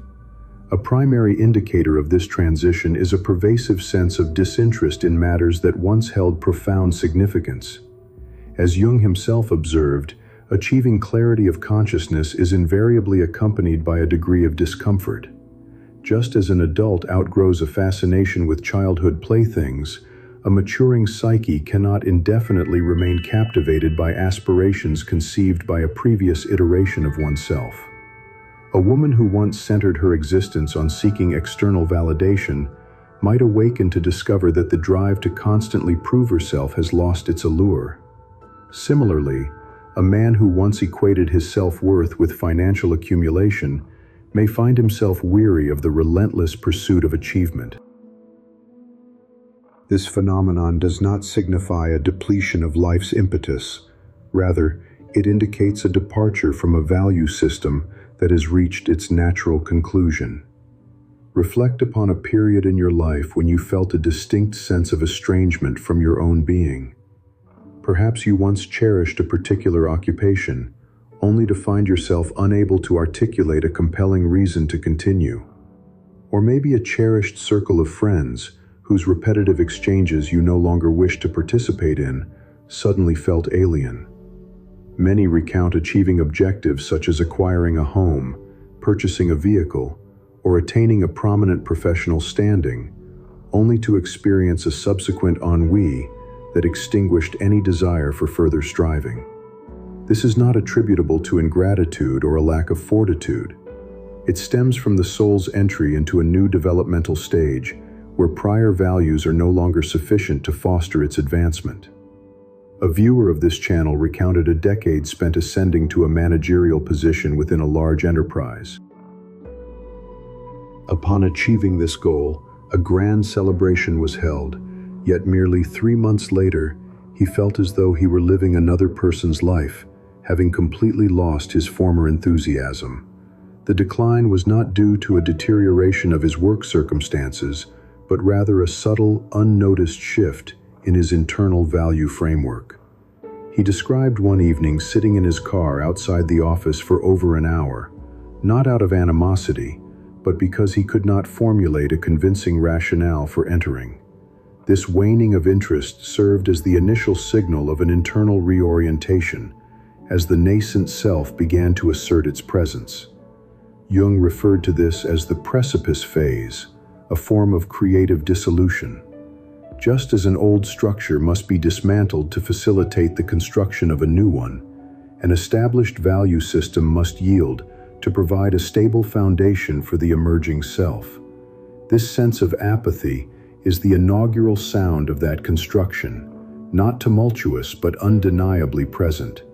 It mirrors the natural progression of adulthood, where the preoccupations of youth lose their former magnetism. You are not losing life's fundamental meaning. You are preparing to uncover a more profound, authentic, and enduring layer of significance. If your present experience feels indistinct, refrain from hastily concluding a decline. Instead, introspect and inquire. What within me is endeavoring to transform? What once held sway but now no longer resonates? The erosion of interest in former objectives is an invitation to commence the quest for values that genuinely belong to you. It is the process of discerning what genuinely animates you, rather than what elicits approval from others, that marks the true commencement of the developmental phase Jung described. During this period, you are akin to a tree entering its autumnal cycle. As the golden foliage departs, the tree is not perishing, it is preparing for nascent greenery. When established values recede, you are not losing your way. You are being readied for a new chapter in your existence.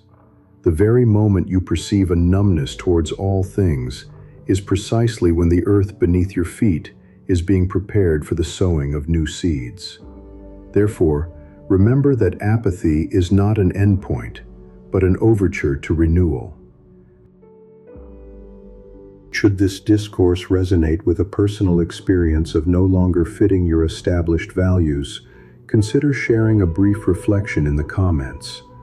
A single moment, a distinct feeling, or even a concise sentence, "I have traversed this path," can offer profound insight. These fragmented narratives not only facilitate personal contemplation, but may also serve as a gentle beacon for someone presently navigating that precise juncture. They can convey that this feeling of apathy is not a terminal phase, but a pause, a semicolon that heralds the commencement of a new chapter in one's inner life. The second phenomenon observed is the decay of the persona. When one's social role ceases to be congruent and the established value system begins to falter insidiously, a more peculiar development may emerge. It is not merely a growing indifference towards previously pursued interests, but a burgeoning weariness with the very identity one has painstakingly maintained for years. This signifies not a loss of direction, but a potent indicator that one's social facade, what Jung termed the persona, is commencing its disintegration. As the persona fractures, the former life loses its efficacy, as one can no longer convincingly inhabit a role that the soul rejects. A realization dawns that many of one's past actions were not authentic expressions of the true self, but rather dictated by external expectations. The pretense of strength was maintained to garner respect. The affectation of sweetness was employed to elicit affection.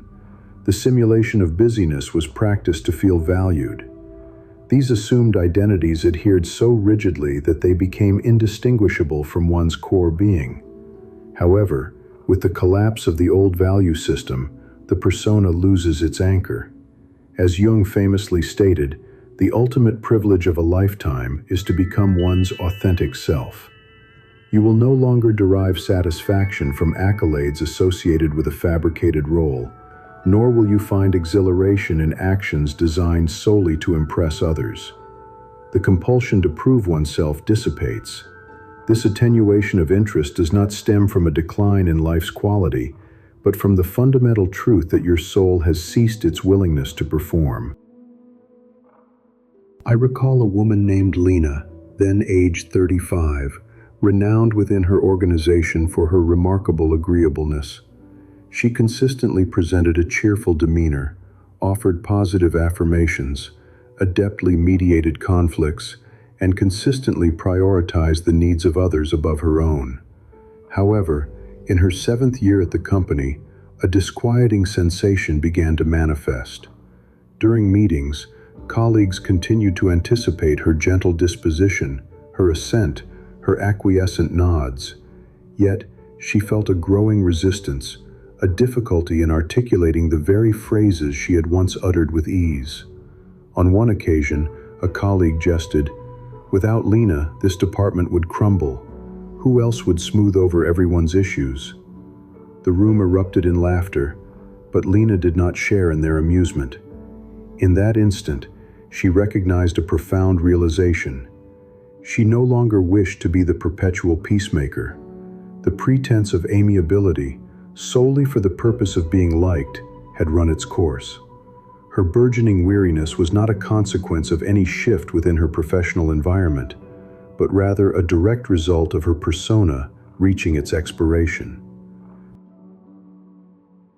If the established value system is akin to a dwelling that has become constricting, then the persona represents the flaking paint on its walls. One might repeatedly apply fresh coats, yet at a certain point, the paint will simply refuse to adhere. You gaze into the mirror and fail to recognize the individual staring back. You hear your own voice and perceive it as that of a stranger. This represents a subtle identity crisis, which Jung viewed as the initial step towards reclaiming one's true self. It is not that you are unaware of your identity, but rather that you are just beginning to grasp the extent to which you have never fully inhabited your authentic being. In Greek mythology, the narrative of Narcissus transcends a mere exploration of vanity, delving into the potent and potentially perilous influence of the persona. Narcissus did not love his genuine self. He adored his reflection in the water, a flawless yet ultimately soulless image. This mirrors individuals ensnared by their social masks. We meticulously cultivate an image that others admire to such an extent that we sever our connection with our inner selves. The instant the water's surface is disturbed, distorting that reflection, Narcissus succumbs to panic, for he lacks an identity beyond the mask. This is precisely what transpires when one abruptly loses interest in the role they have been playing. Compliments lose their resonance, actions aimed at eliciting admiration become draining, and the realization dawns that one no longer desires to embody an existence crafted to fulfill the expectations of others. As the persona deteriorates, the former life feels stifling. Superficial conversations become burdensome. Praises once cherished now sound hollow. Professional roles once held with pride suddenly feel inadequate, flimsy, and artificial. It is akin to donning ill-fitting garments, constricting and suffocating, profoundly uncomfortable. This diminished engagement is not an indication of a void in one's life purpose, but rather a herald of the imminent opportunity to live authentically for the first time in years. And most beautifully, the decay of the persona invariably precedes the flourishing of the true self. When the mask is discarded, one finally beholds the visage that life has been beckoning them to become. Jung believed that each individual possesses a unique soul structure, and true living is realized only when this structure is expressed without being obscured by societal pressures. Therefore, the sensation of pervasive boredom is not an abyss into which you are descending, but rather a gateway opening for you to step into your genuine life. When you find yourself disengaged from the person you have striven to be, perceive this not as a collapse, but as the overture of your true self, a silent summons signaling the formation of a new internal narrative. This waning of interest is the initial sign of a commencement, not a conclusion. It is the moment when your former life recedes to make space for the nascent one. It is the juncture, as Jung implied, when the cessation of role-playing signifies an impending immersion in authentic living for the first time. The third phenomenon is social detachment. This occurs when relationships no longer resonate. So, what transpires when the persona has crumbled and you no longer feel aligned with your former self? The answer often elicits confusion. You gradually distance yourself from others, not out of a desire for escape or a newfound coldness, but because your internal landscape is shifting its frequency. As the inner world undergoes transformation, relationships cannot remain static. This is not a breakdown, but, as Jung suggested, a natural soul migration that occurs when you begin to lose interest in elements that no longer correspond with the individual you are becoming. Initially, this shift may be subtle. Familiar conversations may no longer stir you.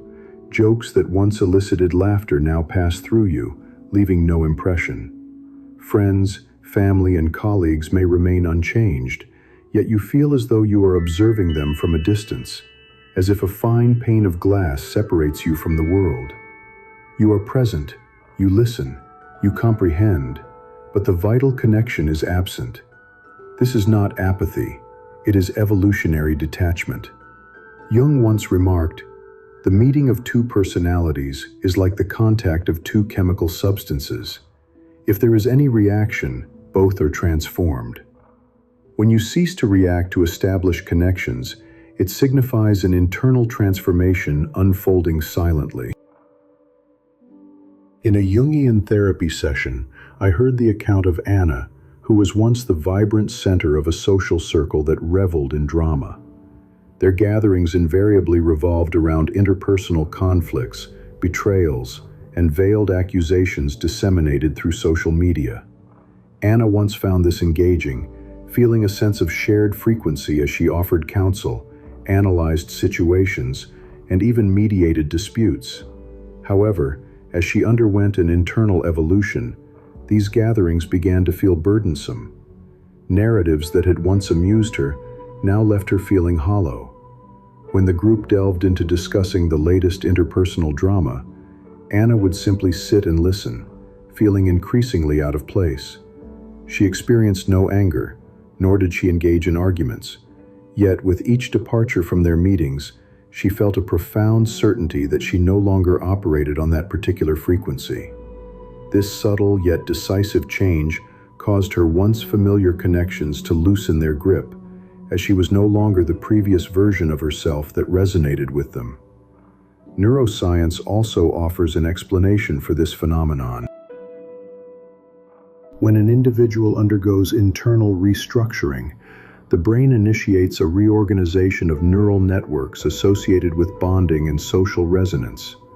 During this phase, activity in the prefrontal cortex, the region responsible for self-awareness and social alignment, undergoes significant alteration, leading to a diminished automatic responsiveness to familiar cues from one's former environment.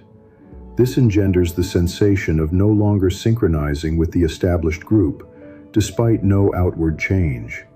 Jung termed this the process of preparing for the reshaping of the ego, while science describes it as the reconfiguration of neural connections toward cognitive maturity. It is not a fear of socializing, it is an inability to continue dancing to an outdated rhythm. When your inner world is playing a different melody, you begin to observe rather than assimilate. You listen more than you speak. You gravitate towards silence over noise, and at times you withdraw, not from a desire to disappear, but because you stand at the precipice of a new life cycle, one that necessitates different relationships, distinct conversations, and novel energies. At this juncture, those who bonded with you based on your humor will be perplexed by your newfound quietude. Those who relied on your excessive kindness will not comprehend your establishment of boundaries. They are not at fault. They simply are not acquainted with your transformed self, and you yourself may not yet fully grasp it. This is the phase where distance becomes inevitable. Social detachment is neither isolation nor an indicator of emotional decline. It is the inception of rebuilding your relational network from the bedrock of the true self, rather than the persona. When you lose interest in established relationships, your body and psyche are signaling that a new cohort awaits. A group with whom you can converse authentically without the fear of being misunderstood. Individuals who do not require your mask to feel secure. People whose presence does not necessitate tension. The waning of interest in old relationships is not the disintegration of your social life. It is an invitation to engage in a new caliber of connection, deeper, more genuine, and more aligned. And in retrospect, you will realize that drifting away from people was, in fact, the soul's method of drawing you closer to yourself. The loss of interest in former relationships is not a frightening void, but the initial harbinger of a new life cycle unfolding, one that retains only those connections capable of coexisting with the authentic self you are becoming. And it is then that the true journey commences. If you have ever experienced a natural drifting away from past relationships without conflict, convey this with a single word in the comments: alignment. A solitary word is sufficient to serve as a reminder, both to yourself and to unseen fellow travelers, that detachment is not loss, but the initial stride towards reclaiming your authentic frequency. The fourth development is heightened sensitivity to misalignment. When the body and intuition signal what no longer fits, and the psyche begins its transformation, the physical form is invariably the first to perceive and often the most vocal. This shift is not recognized through intellectual contemplation, but through subtle yet sharp indicators. A slightly irregular heartbeat, shallow respiration, a sense of heaviness in the shoulders, a sinking sensation in the chest. The body reacts even before the conscious mind can comprehend the stimulus. Elements that were once entirely unremarkable now become triggers that constrict the entire nervous system like a taut string. A familiar environment feels oppressive. A routine task induces exhaustion from its inception. Simply entering a low-energy space can feel as though one's internal battery is being systematically drained. This is not a symptom of weakness, but rather the body's activation of its subtle alarm system, a biological message that, according to Jung, modern humanity frequently neglects. The body invariably perceives misalignment before the conscious mind can interpret it. Jung once stated, "The body is merely the visibility of the soul, the psyche, and the soul is the psychological experience of the body." You may find yourself questioning the rationale behind these reactions, asking, "Is there something wrong with me?" However, the truth is the inverse.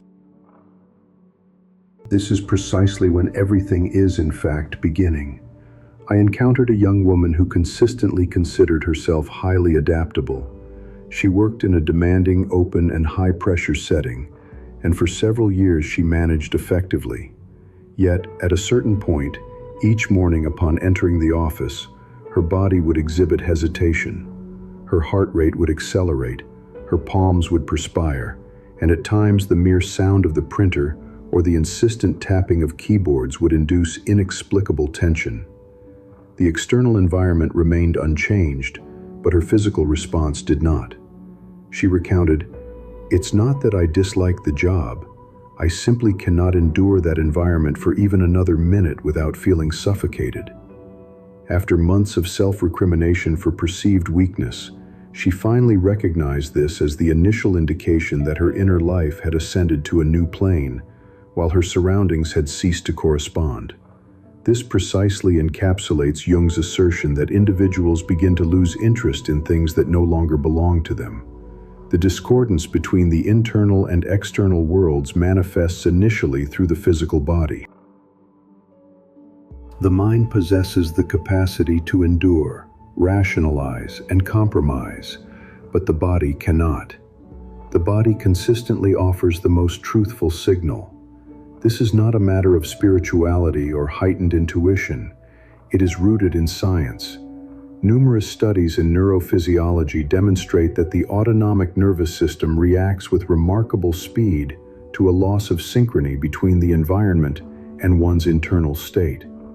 When situated in a setting that does not align with your being, the body enters a mild alert mode, characterized by an elevated heart rate, slight muscle tension, shallow breathing, and a subtle yet continuous rise in cortisol levels. This engenders discomfort, even in the absence of a discernible external cause. Imagine yourself as the needle of a compass. When placed in its correct orientation, it remains steady. However, in proximity to an incompatible magnetic field, the needle begins to waver, its directional clarity compromised. Your body functions similarly, signaling and inducing discomfort in environments where its frequency no longer harmonizes. At this stage, you will observe a crucial shift. You will no longer tolerate situations you previously overlooked. A job held for 5 years suddenly becomes constricting. A once familiar living space transforms into a source of irritation. The established rhythm of life no longer resonates with your internal biological tempo. Environments characterized by low energy, excessive noise, pervasive negativity, or underlying tension rapidly deplete your vitality. This is not hypersensitivity. It is the body's precise mechanism for separating you from influences that impede your trajectory of growth. Crucially, this discomfort is not an adversary, but a guide. You are not incapable of handling everything. Rather, you are incapable of tolerating what no longer fits. And the very act of losing interest in these elements is the sign to which the title of this discourse alludes. The former life is receding as the new one approaches. Surroundings, occupations, routines, and tasks must all be filtered to align with the evolving version of yourself. If, in the preceding phase, internal shifts prompted you to distance yourself from people, in this phase, the body guides you to withdraw from spaces and rhythms that drain your spirit. You are not retreating due to weakness, but rather undergoing realignment. In this process, the feeling of losing interest in all things is not a collapse, but the foundational indicator Jung spoke of, that an old cycle is concluding to make way for a new beginning. A more profound journey is being activated, requiring the reorganization of your body, mind, and life to align with the person you are becoming. The fifth phase is the period of concealment preceding transformation, often referred to as the night-sea withdrawal. A natural question arises when your body has communicated its message and you begin to distance yourself from familiar environments. If all that is familiar is receding, then where do I belong? It is precisely at this moment that you enter the stage Jung termed the night-sea journey, a descent into the dark night of the soul, where silence becomes the herald of a rebirth being prepared within the unconscious. This is not a phase marked by explosive energy, but rather one where you withdraw from the external world to fully inhabit your internal one. The profound feeling of disinterest in all things reaches its nadir, not from a depletion of spirit, but because the mind is preparing for a profound shift that conscious awareness hasn't yet grasped. During this period, you'll likely find yourself disinclined to communicate extensively. There's a natural aversion to sharing personal thoughts or experiences, and a desire to avoid social engagements or maintaining any outward persona. You might wake up feeling a lack of motivation, not due to laziness, but because your vital energy is withdrawing to a more fundamental level. Imagine the deep ocean at night. It becomes still, dark, and seemingly unpredictable, yet within its depths, a quiet metamorphosis is taking place. Carl Jung once observed, "Within all chaos there is a cosmos, within all disorder, a hidden order." What may appear on the surface as confusion, withdrawal, or an unnerving silence is in reality the silent formation of a new internal structure. To visualize this phase, picture a wave receding powerfully from the shore. An observer might perceive this as a weakening or a retreat, but in truth, It is gathering momentum for a more impactful return. This night sea withdrawal functions similarly. Outward energy diminishes to facilitate the restructuring of inner resources. Your temporary disinterest in superficial aspects of life stems from the unconscious pulling you inward, towards the very roots of your being for a profound rebuilding. Consider the story of Emily, once the vibrant center of her social circle, always included and sought after. During a period of significant internal evolution, Emily withdrew almost entirely from social interactions. She became slow to respond to messages and ceased attending weekend gatherings. Remarkably, this withdrawal wasn't precipitated by any negative event, trauma, or conflict. She simply felt a disinclination to be present. Conversations felt too loud, narratives too shallow, and every interaction seemed to drain her energy excessively. Instead of participating, Emily found solace in quiet introspection, sitting on her living room floor, sipping tea, journaling, and observing the ebb and flow of her internal emotional landscape. Reflecting on this time, she stated, "I didn't vanish from them. I simply returned to myself." This is the essence of the night sea withdrawal, a crucial phase that creates space for the emergence of a new self. History and popular culture are replete with narratives of periods of obscurity preceding periods of significant resurgence. A prime example is the journey of Lady Gaga. Prior to her global phenomenon with Bad Romance, she experienced a phase of near-complete withdrawal from public view. Having navigated the intense noise, pressure, and exhaustion of constant performance, she retreated behind the scenes, eschewing the spotlight and curtailing her activities to quietly rebuild her creative core. Many interpreted this as a decline in her career. However, Gaga was engaged in her own night sea journey, stepping away from the glare of public attention into a period of introspection, not to hide, but to be reborn. And much like the ocean wave, her subsequent return was marked by a greater depth and amplified strength. The night sea journey is characterized by this feeling of obscured progress. It lacks the dazzling or glamorous elements of outward advancement. It can feel like an erasure, a disconnection from the world's prevailing rhythms, a sense of sinking to the ocean floor. Yet this is not a descent into despair, but a profound process of reconstruction.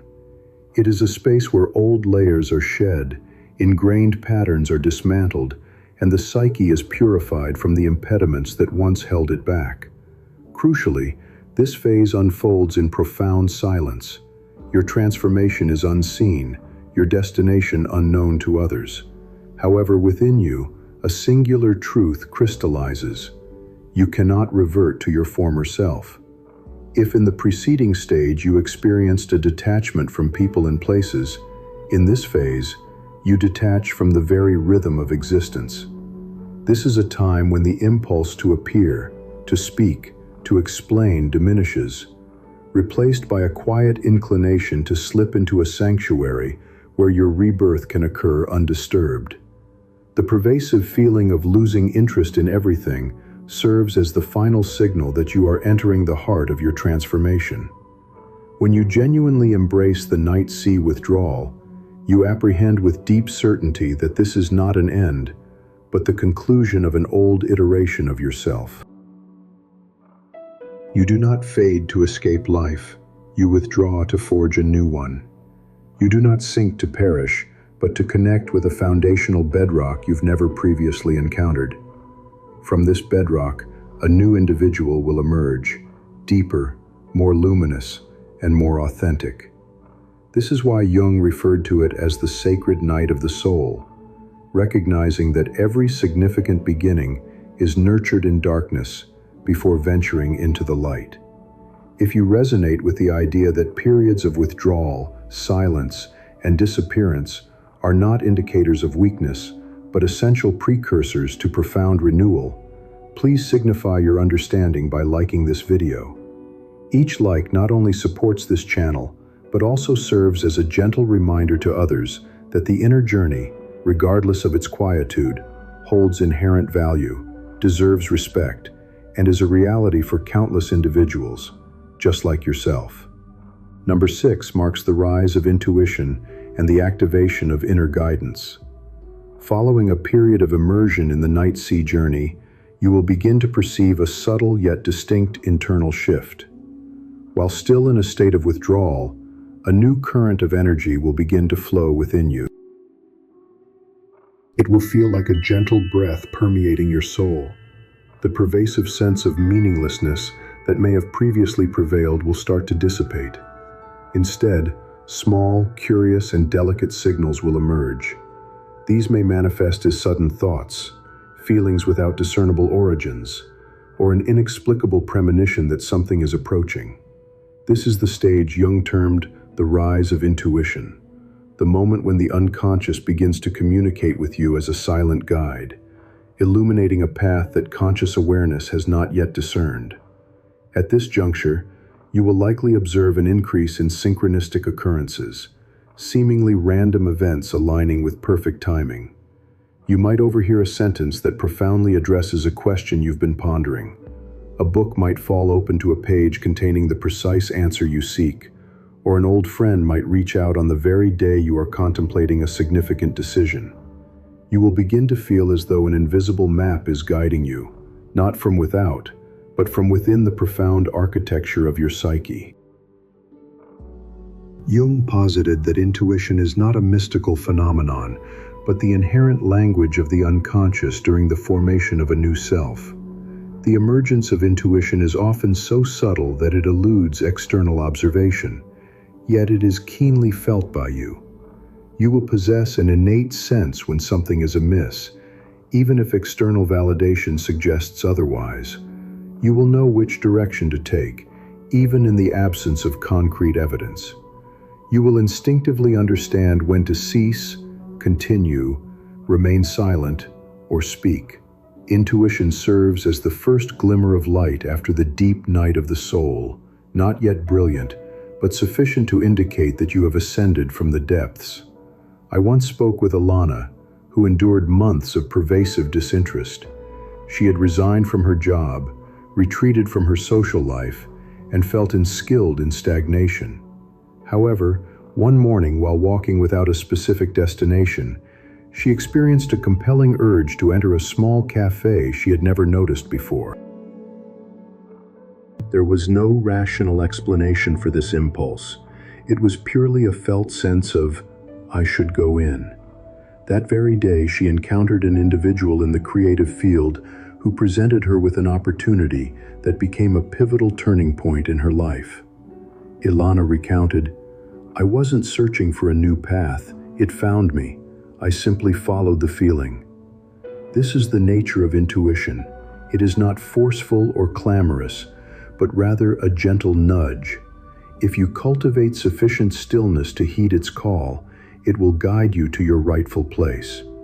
Intuition can only ascend once you have relinquished your attachment to what no longer serves you, as this newfound emptiness creates space for the unconscious to transmit its signals to the surface. Freed from the constraints of outdated objectives, intuition finally has the latitude to express itself. This stage also signals a paradigm shift in your perception of the world. You will begin to notice subtle cues that you previously overlooked.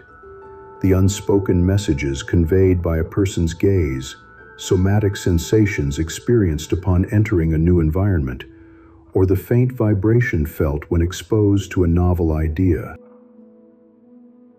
What was once dismissed as fleeting emotion now becomes a source of guidance.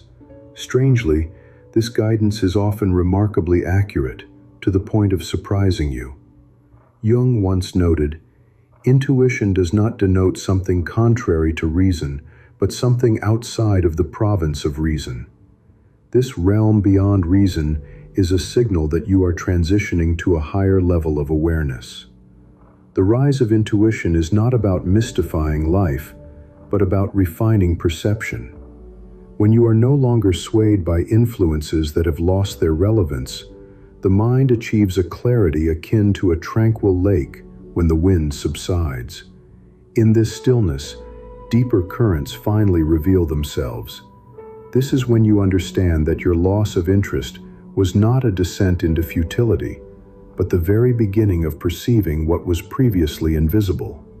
On a profound level, the emergence of intuition signifies your entry into a new phase of psychological development. Jung believed that when consciousness becomes receptive to the unconscious, individuals begin to live in harmony with the natural flow of existence. You no longer need to strain to foresee the future. You simply need to follow the next discernible signal, and these signals invariably arrive when needed. The most unequivocal indicator of intuitive awakening is the experience of knowing without requiring a logical justification. It is characterized by stillness, not by urgency or projection. You will know it is time to depart, even without a concrete plan. You will know to decline, even when faced with external expectations of compliance.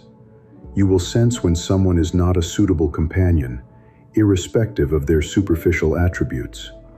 You will perceive which opportunities are unfolding, even before they become outwardly apparent. Ultimately, the rise of intuition serves as a reminder that your journey is entering a phase of openness. The months of disinterest, withdrawal, silence, and detachment were not intended for you to languish, but to heighten your sensitivity to the signals of a new path. As intuition strengthens, synchronistic events intensify, and foresight becomes more precise. This is not mere coincidence, but life's announcement that you are stepping into your next chapter. There is a truth that many only fully comprehend upon completing their entire journey. Losing interest is not a draining darkness, but the necessary clearing that makes space for the new to emerge. It is akin to the moment before dawn. The sky is not yet illuminated, but the air has already shifted.